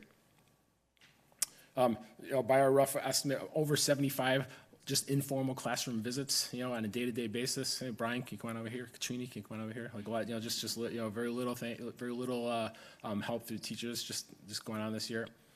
You guys just heard about a new formal coaching program, so this is something that we're just starting out, and the requests are already starting to pile in. We have a science committee that we're starting to kick off now. As you guys know, the NGSS program planning is coming, and so we've already spent 8 days of committee planning, and the county office has been in to help us with a lot of that work. It's been a lot of fun. Project Lead the Way is really taking off in the district now. We've got not only the high school teachers, but we have our K-8 teachers that are involved in a lot of this. We had 11 teachers that spent some summer training. They're meeting after school for collaboration. We had 9 teachers that just attended the state conference down in Ontario, California. I just found out there's an Ontario. Probably thought that was in California or Canada. And then we have, of course, our math, our curriculum adoption committee. We're 2 meetings in. We've spent about 15 hours as a committee so far, starting to look at what are we going to do going forward with our math adoption. You know, our continuing materials, and are looking at some pilots as we make some planning going forward. And as our kind of our big process, our big project of the year, right? We've developed over 100 full units of study for math all the way through TK through 12, and and this is just the beginning of our process as we've rolled out our first draft of all these things. We're, like I said, we've gone through the assessments. We're starting to help teachers with professional development and all those other pieces.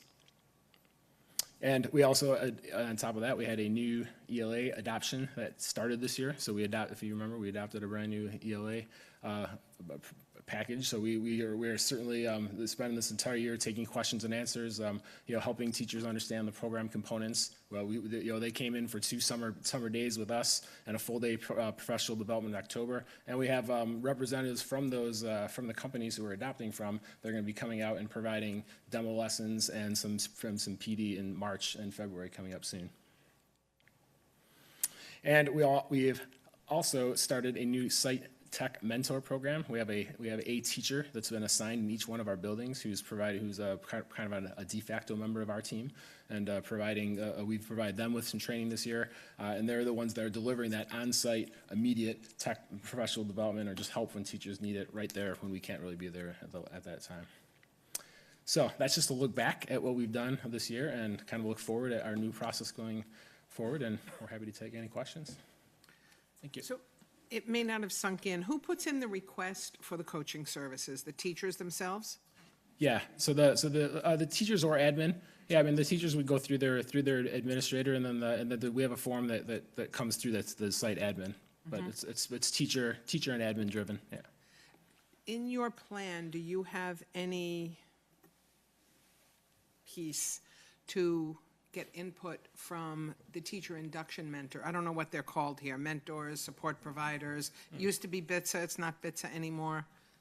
Those providers to get input, if you get them together, they're going to be able to identify the overall needs of your many, many, many brand new teachers. It's my understanding that the BITSA mentor teachers are linked to the site administrators now. I think in the past that wasn't always the case. I think that they're by definition linked to the site administrators. So I think by default that person does need to communicate with the site admin. But that's a good point, because I think that person I don't think is formally written into our plan. But I believe that their relationship with the site admin that's new now, I think might address that. Because we'll see trends talking to those people, because they're talking to the brand new teachers.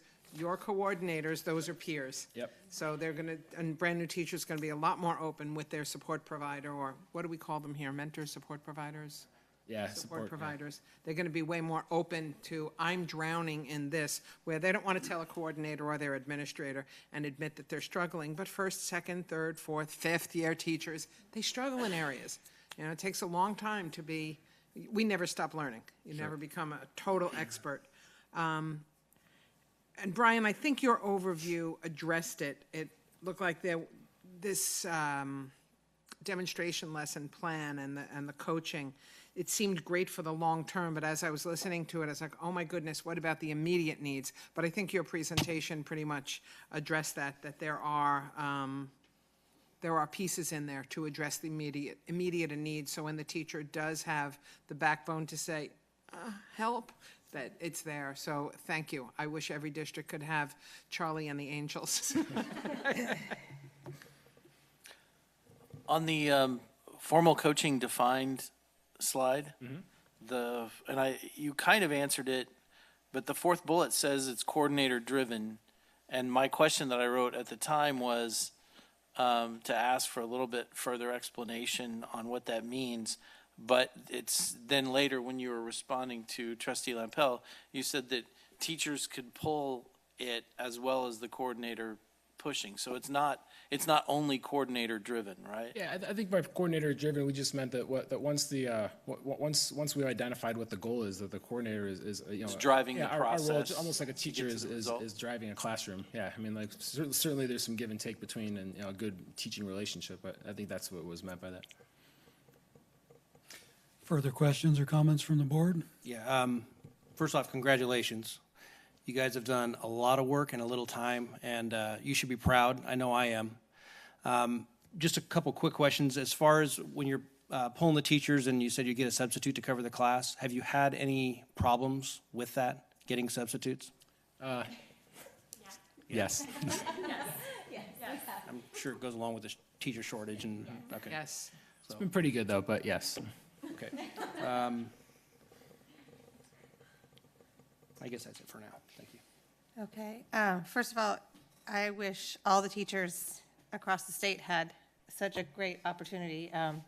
Your teachers have a lot of support, which is great, and this is a really structured program, which is really nice for them. One thing I was thinking as you were presenting, particularly about the demo lessons, is that given the district's focus on technology, it might be wise to start videotaping these and making a video library so that as we hire new teachers into the district, you've got a video library so that teachers can say, wow, I'm having trouble with how to use tape diagrams, and they can click on that part of the video library so that you're not having to recreate these demo lessons over and over and over again. Plus, as new teachers come in, they have resources at the ready. Obviously, it won't work every time, and it won't address all of the questions, but just an idea. Great idea. And plus, the other thing, if you put those on the website, then parents could watch them too, so that parents would know how to use a tape diagram or a number bond or those things that are sometimes mysterious to us who weren't raised with Common Core. The other thought was that just an idea was to include how to use accommodations and modifications in the classroom as a topic, or universal design for learning as a topic that teachers might want to explore. Just was something that I thought was a topic that wasn't covered that might be something to roll in later on. So, all right, that's it. But otherwise, great ideas. Thank you. And one more quick question. Do you have any sort of mechanism set up, or have you thought about something so you can get feedback from the teachers just about the program as a whole?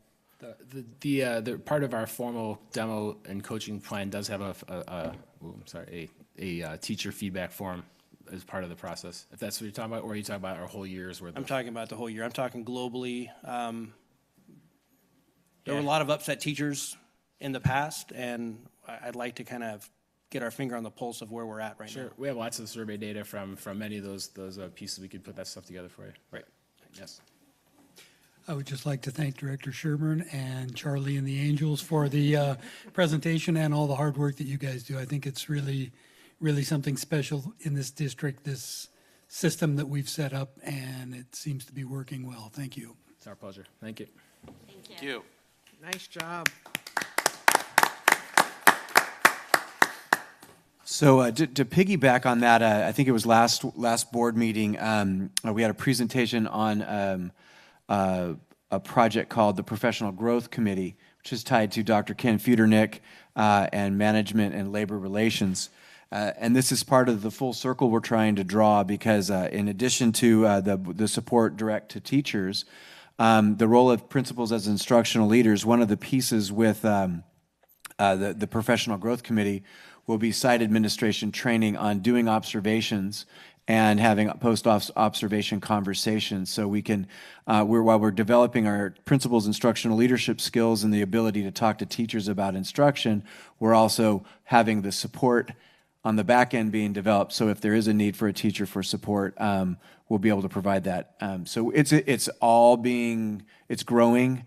It's not a full tree yet, but we're excited about the work that the coordinators have done, the entire district team, and our site administrators. A couple other quick things. I want to announce that there's our third Science Olympiad competition is this Saturday February 14th. It's an all-day endeavor. If you haven't seen it in action, it's quite interesting. My daughter played club volleyball, and it looks just like that, except for it's kids doing hot air balloons and shooting rockets into space, and lots of people eating and having good family time at the same time. And I believe it's at Mountain House High School this year, which is a new venue. And there is an award assembly approximately at 4:30 if anyone would like to come down and shake hands and give high fives to the winners. And I did speak with Mr. Gonzalez and got a scouting report on our Wickland team, and we feel they'll be highly competitive along with the other teams, in particular Mrs. Wingo's team that was here tonight, and all our others, but would like to remind the board and the community that Wickland did make it to the state last year, so we'd like to see everyone make it to the state and beyond. So Saturday, the 4th? The 4th, yeah, sorry. When you do here, let me just do this. Yes, it's 2-4, not 2-1-4. 2-4. If you keep your glasses on your forehead, they're easier to drop down. And the award, anyone would like to come down to help out with the awards at around 4:30, you are welcome. And then finally, I had my first hard hat walk with our friends at Turner Construction and others today, so I wanted to share some photos that I took. They're from a different angle than what you can see when you drive through the parking lot. So this is a nice rendering. There we go. So people were asking about a pool. Well, if you notice the blue stuff, that's the tile. The tile's being put on the pool. If you notice the at the foreground, there's kind of like a cross-looking thing. That's where people are going to be racing back and forth when we're doing swim meets and swim competitions with our swimming team. That's what it looks like from a wider angle. And then that's looking at it to the right. Then there's a pool house. So inside the pool house, it's kind of fun to go in there. That's a bunch of stuff.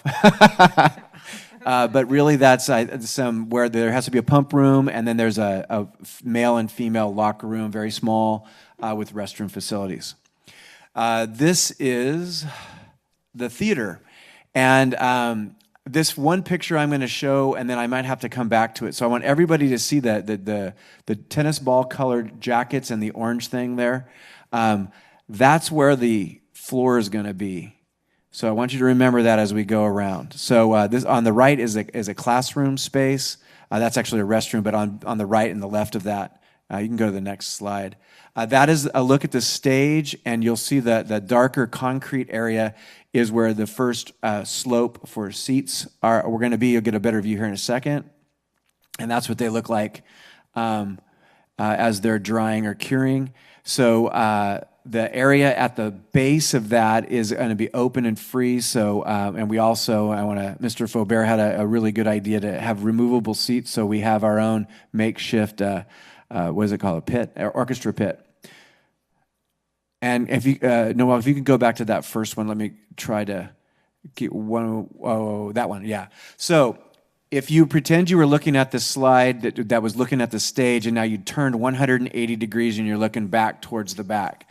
Where I was standing when I took this, essentially where that dark concrete dries, then there's going to be a beginning of a slope going all the way up at probably a 2% grade for DSA up the way. And it goes into kind of a sawtooth configuration, but that's where the seats will go. So when you're standing there, you start to see how big it is. And you need to also know that if you look at the top there where the poles are, that's going to get much, much taller. So just imagine where the yellow jacket is, put it on a slope grade, and then imagine chairs sitting on top of it. Then you can get a real sense of how big the theater is. It's pretty awesome. So we can go forward. I have a few more pictures. Okay, so I was thinking about All Along the Watchtower by Jimi Hendrix when I was telling Noel about this picture. But this is the clock tower, and the clock sits there. This is the outside on the south side of our Learning Commons library building. This is a really, again, the picture doesn't do it justice, but that's where the main library section is. Obviously, it's pretty tall, and things are going on. This is a guy grinding some metal, and it was loud, but I thought it was a cool picture, so I took it, of the sparks. This is what would be the classroom building section. So those are classrooms, which will have media-related instruction going on. And this is the back of the CTE building and the side of the CTE building. And that's the end of your tour. How exciting. It's very cool. It's unbelievably fast. What I can say is there's been a lot of weather days. They're doing everything they can to keep it moving.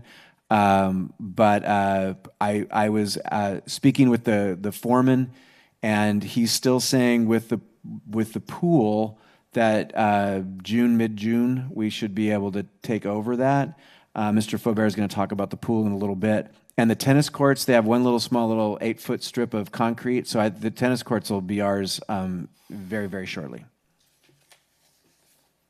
That's my presentation. Thank you, Dr. Nicholas. District's Maintenance and Operations Report, Mr. LeGrand with the tie. Thank you. Thanks for having me. I attended construction meeting this morning as well. It's very impressive, going very well. I received a call this morning. The moisture issues at Altamont that we talked about in the fall have come back. So I took Wesley King over there this afternoon. He was in town. We had a remediation plan in place, so we're going to proceed with that. There's no reason to wait till summer. We were hoping it would remain dry all year, but it didn't work. So it's not near the volume of water there was when we took the floor up in August, but there is some moisture that needs to be taken care of. So we're going to move forward with that, and Wes will be sending me info on that. And there's no question that it's warranty, correct? Depends who you ask, but yeah, right now we're proceeding as a warranty item.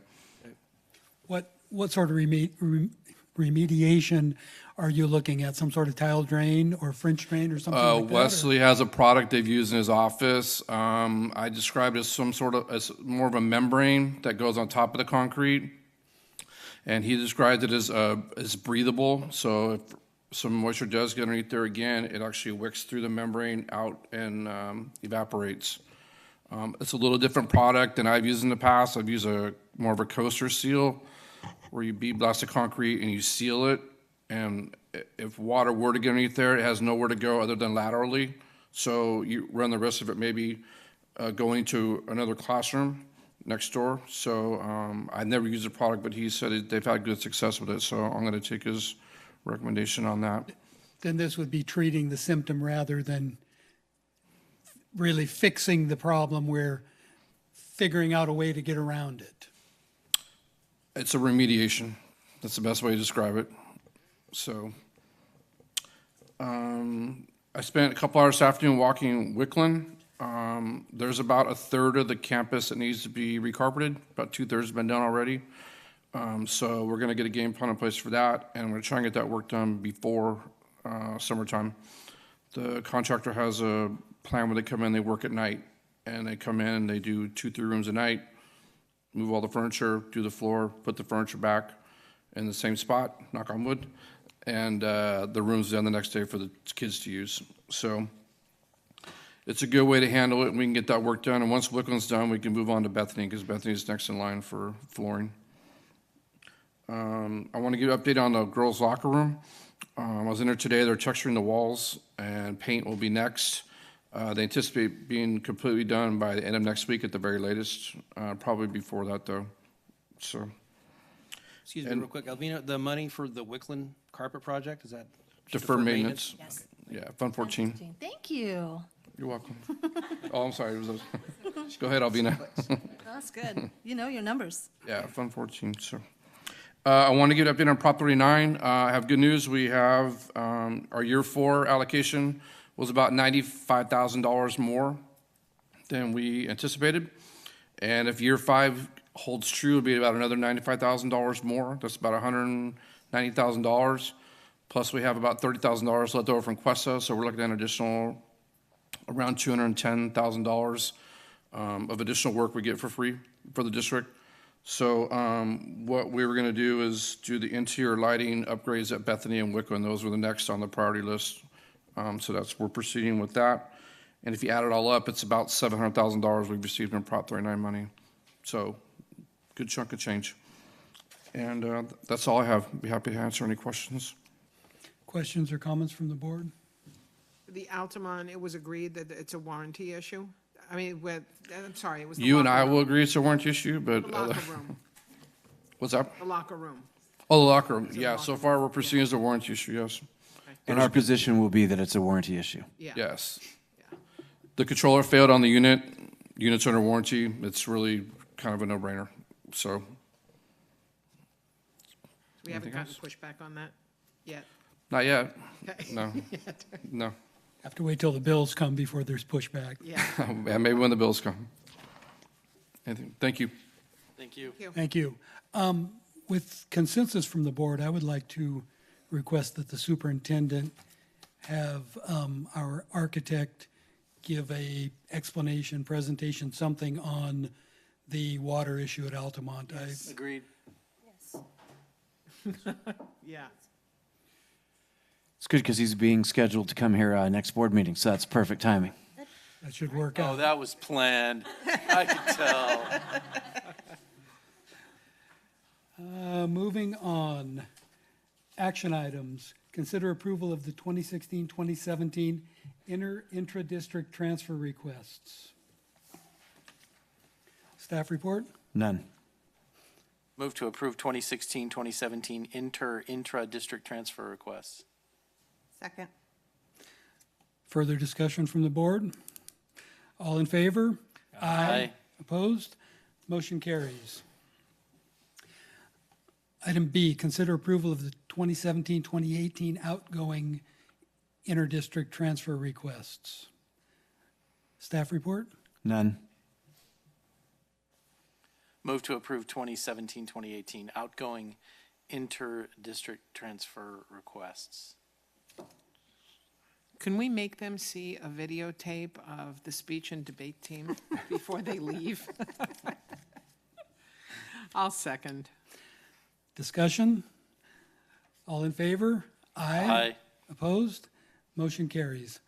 Item C, consider approval of updated board policies and administrative regulations. Staff report? At last board meeting, we did our first read. This is just the formal acknowledgement of that. I'll move for approval of the updated board policies and administrative regulations as presented. Second. Board discussion? All in favor? Aye. Opposed? Motion carries. Information and discussion items, National School Board's membership. If the board would refer to page 93, we brought back information regarding the interest in potentially joining the National School Boards Association organization, and this is the number there. I wanted you to have the opportunity to give us direction. That's pro a or lot con. of money. What do we pay the state organization? California School Boards Association annual cost is $3,691. Oh, I see, it's up on top.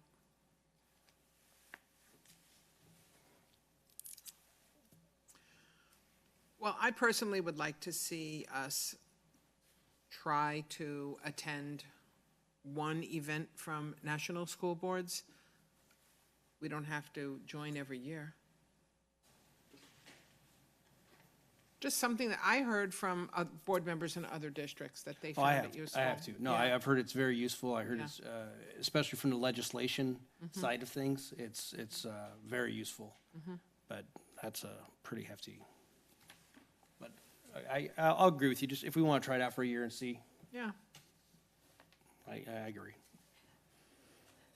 Given the change in the leadership at the national level for school, for the education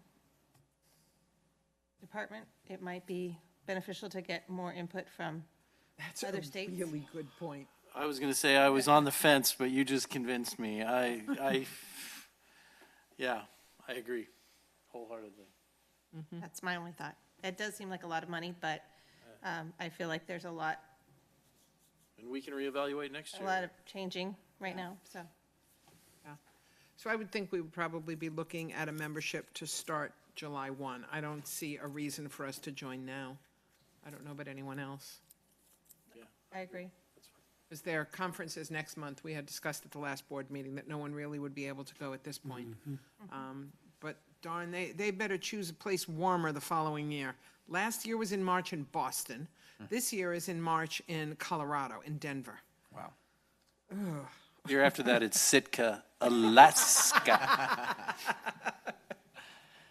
Okay, so direction from the board is we're going to do a one-year membership, and then we'll get back and look at it sometime next year. Yeah. Okay. I think so.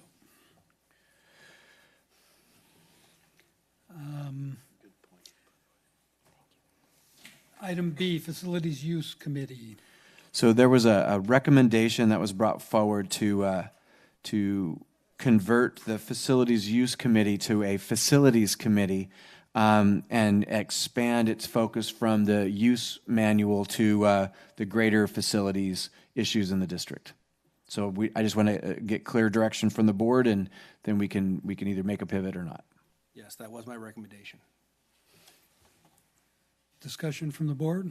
Can we have a little bit of clarification on what the expanded responsibilities of the committee will be? So currently, we're looking at an agreement with Mountain House Developers, not yet inked, but an agreement to do a thorough review of the mitigation agreements and to modernize them. Each one of those will have an impact on the future of the school sites that we have, the scope and size and scale, how many we build.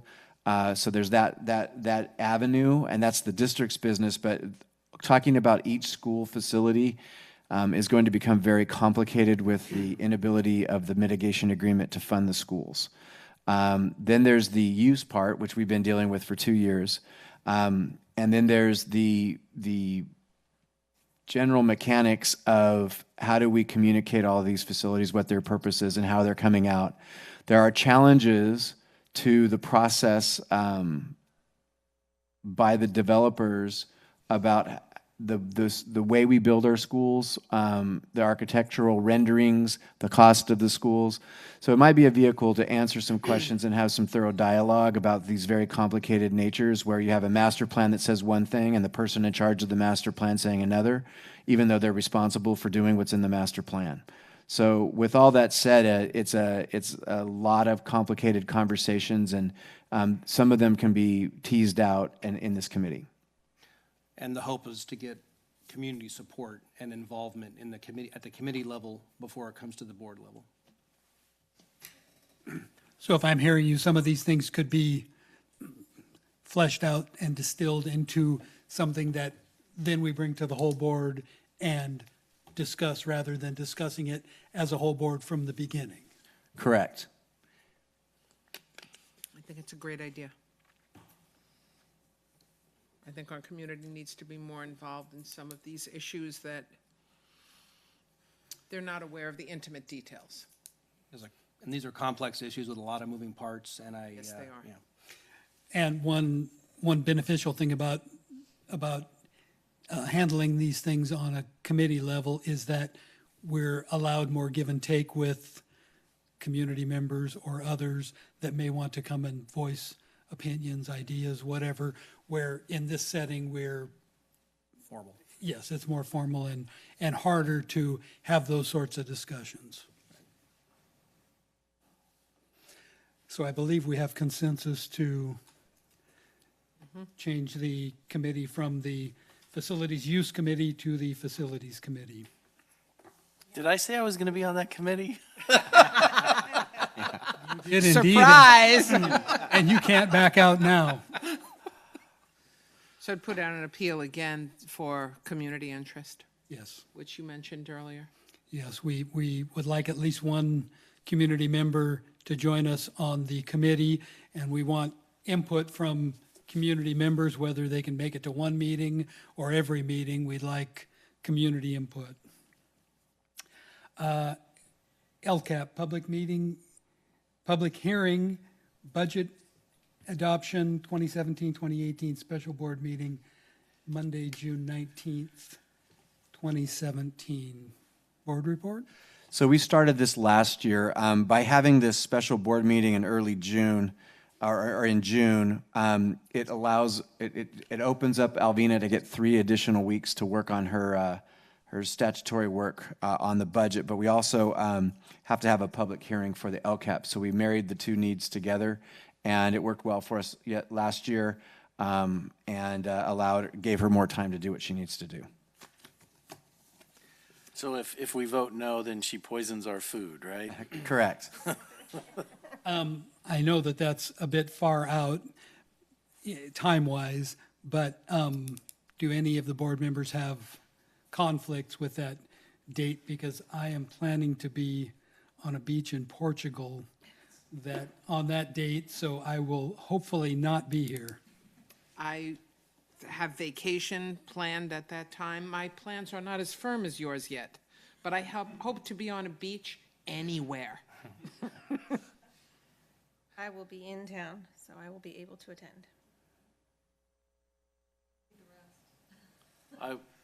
With that kind of lead time, I can figure out a way to be here. And I might be here, but I just don't know. I'm scheduled to work, but I'll get a trade. Obrigado. Por nada. Moving on, item D, swimming pool use and management.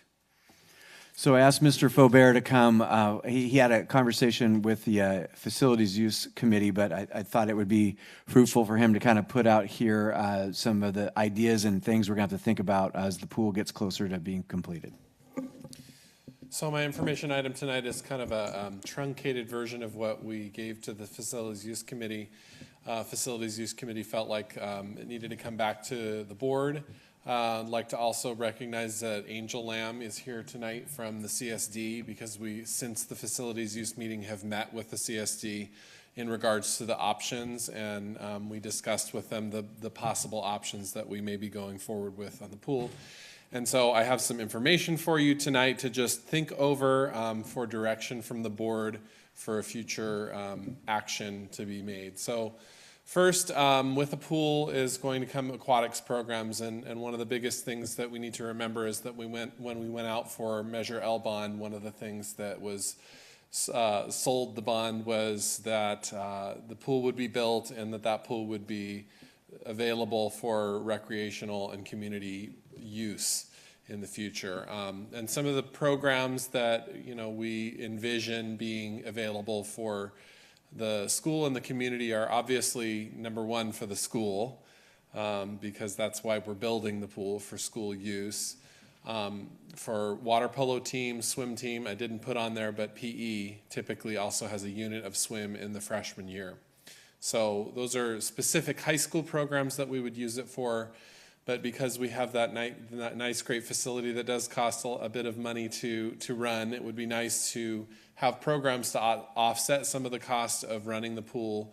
And so community recreational programs like summer swim lessons, recreational open swim, lap swimming, water aerobics, adult and student club swim teams, and all kinds of programs like that could happen in the pool. So essentially, I investigated kind of a 2-option deal here. One is working with the CSD to run programs at our pool. What that would essentially mean when we spoke with the CSD was to rent our pool facility to the CSD for a determined amount of money, depending on what that scale would look like. They would provide their own insurance, their own lifeguards, and develop and implement their own programs at our pool on a lease or rental basis. The other option is to run programs through the district. And with running it through the district, we would need somebody to direct the aquatics programs, to train and hire lifeguards, develop and implement programs, and maintain control over all aspects of the pool, and still have the option to rent to outside agencies when and if it was available, but to have an aquatics director or somebody like that to coordinate those kinds of things. So In the case of the CSD running the programs, and we just kind of very briefly, we had about a half-hour meeting where we talked about what would this look like, and CSD did express an interest in running programs. We would need to make a decision soon if that were to happen. Either way, we need to make a decision soon because there's a lot of things that need to happen. There's a budgetary process on their end that would need to go on to get programs running. They'd have to alter their budget for this year to do that. They are ready to partner with the district to run aquatics programs, and they do have some staff that are dedicated to rec programs that could do that. Again, Angel's here tonight. If there are any questions at the end of the presentation, I'm sure she's happy to answer any questions you might have about that. And the district would have to create a fee structure to rent the pool to the CSD. So if the district runs the programs ourselves, we maintain control over scheduling and programs. We could create links to CTE programs through marketing and business in the business pathway, some options in the public and human services pathway, and running a recreational program through the district, including classes and internships at the pool in both business and public and human services. We would have to hire somebody to manage the programs of the aquatics program, hire lifeguards, and try at our best that we can to offer a cost-beneficial or cost-neutral program for the district so that we're not spending more money on aquatics directors and lifeguards than we are in taking money in for those programs. So before I just want to kind of go over just a couple of more of my thoughts as I investigated this. I want you to know that there is a district, Bret Harte Union High School District, about 6 years ago, built a pool on their campus as well. And they actually went out for a bond, and one of the things that they went out for was for the pool. And the promise to the community was that there would be recreational programs at the school. And they decided to run their program through the district. It's been running for 6 years now. I actually talked to the aquatics director who opened the pool. She's on her way out, and a new person is coming in. But it's been a very successful program. So there is a model very close to us with people who are willing to share. And I literally got probably 100 pages full of, forms and ideas that can be implemented if the district decides to do it. On the other side, the CSD is willing to work with us and go forward and provide programs for us. The decision that needs to be made is, do we retain control of it ourselves and manage that program ourselves, or do we give that management and control up to the CSD to run those programs?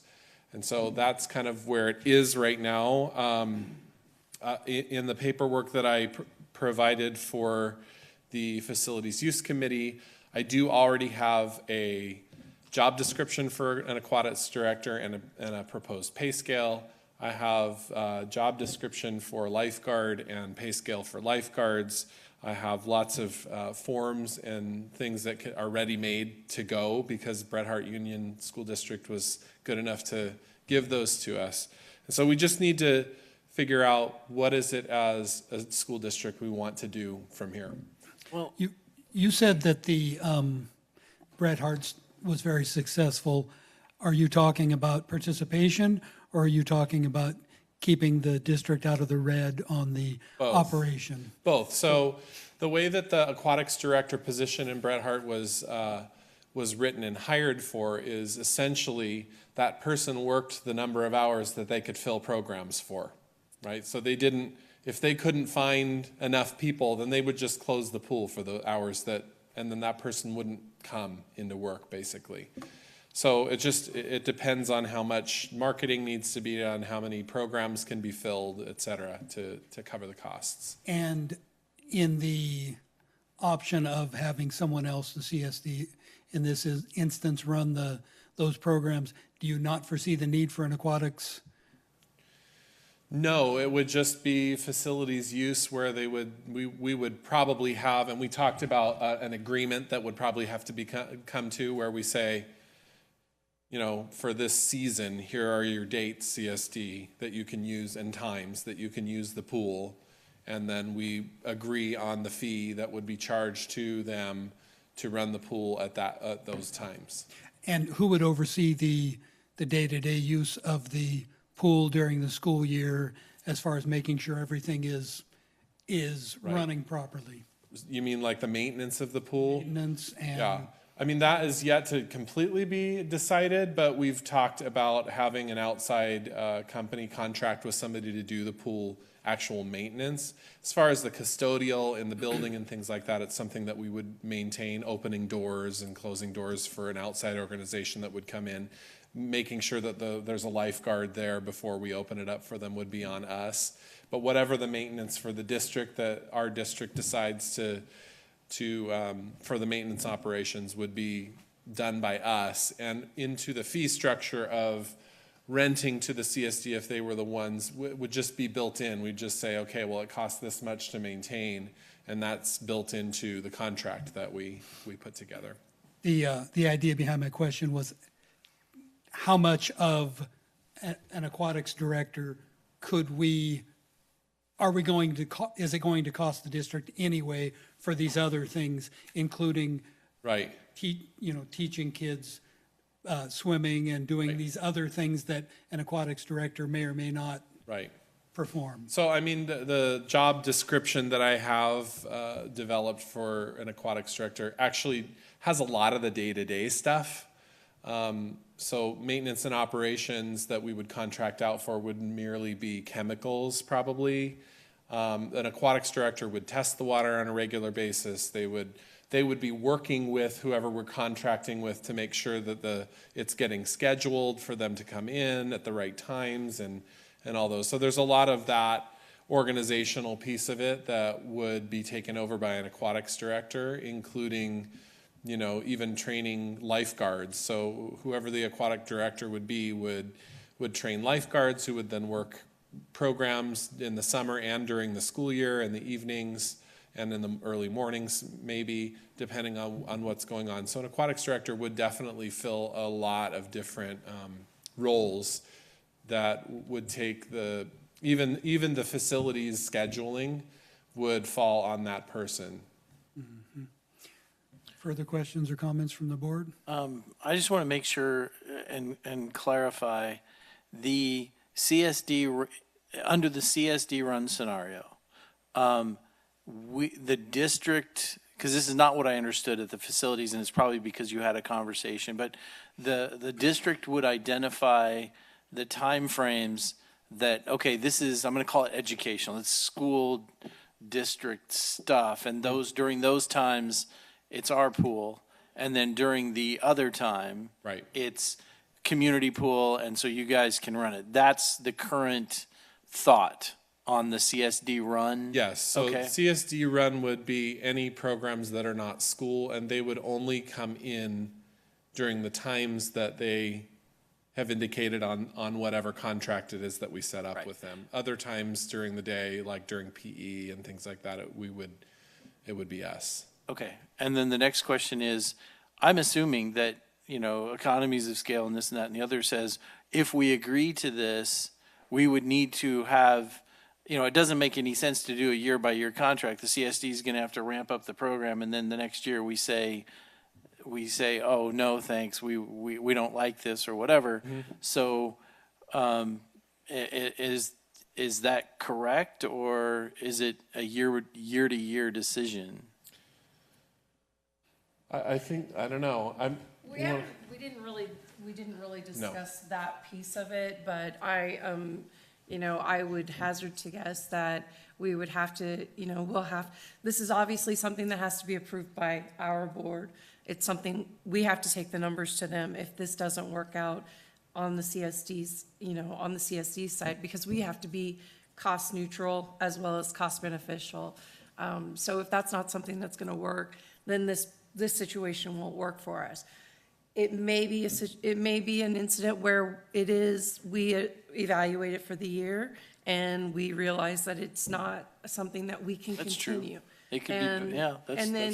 And then we would go back and say, you know, this isn't gonna work out, we're not getting the participation like we thought, or we are, and we're happy to continue it. There is, at some point in time, a community pool in the master plan for Mountain House. So at some point in time, it's back to the school district to run anyways.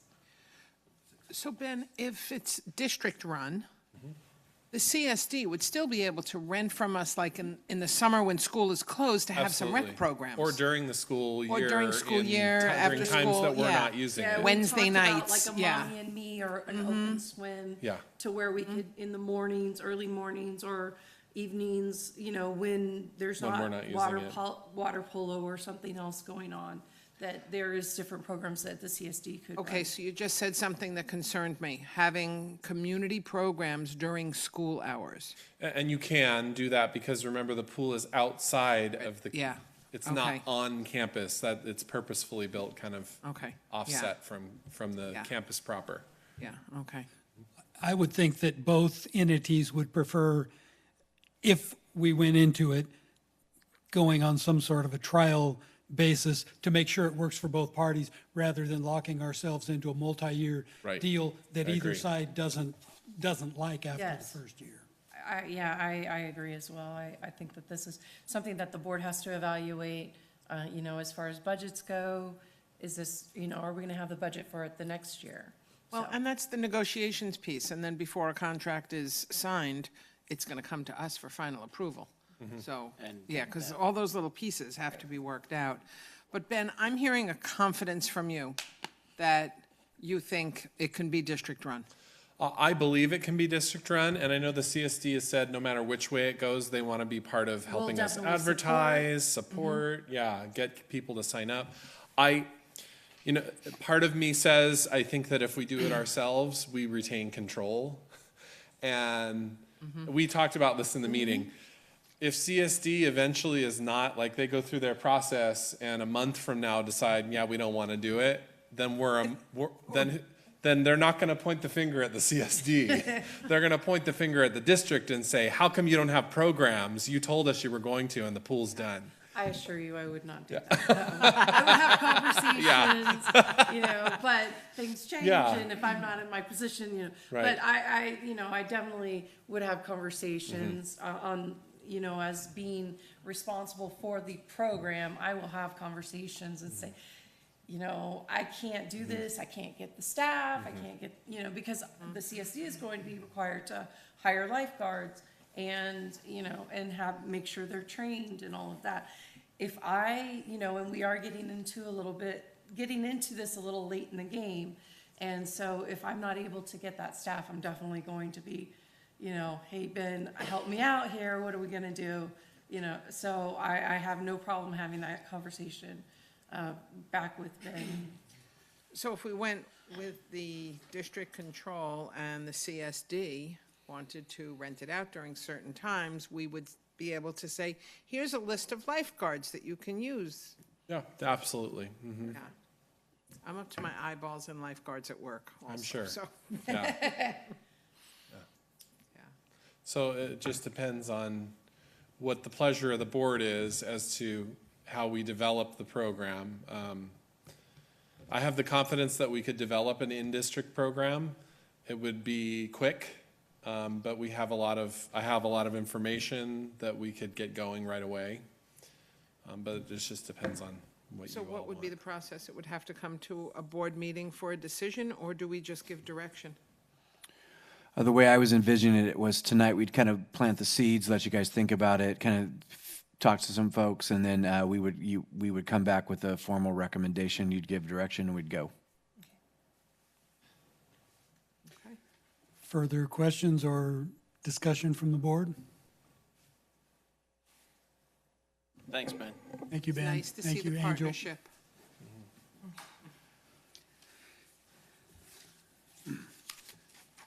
Moving on to calendar. As previously mentioned, there's a wellness committee on February 8th at 3:30, a safety committee meeting on the 15th at 3:30. Our next regular board meeting is on the 15th at 7. 16th is a DLAC meeting in the Altamont Library at 6:30. And on the 28th is the gate meeting at 6:30, and I'm guessing that's here. I move we adjourn in closed session. Second? All in favor? Aye. Opposed? Motion carries. We are now adjourned to closed session. Thank you all for your attendance.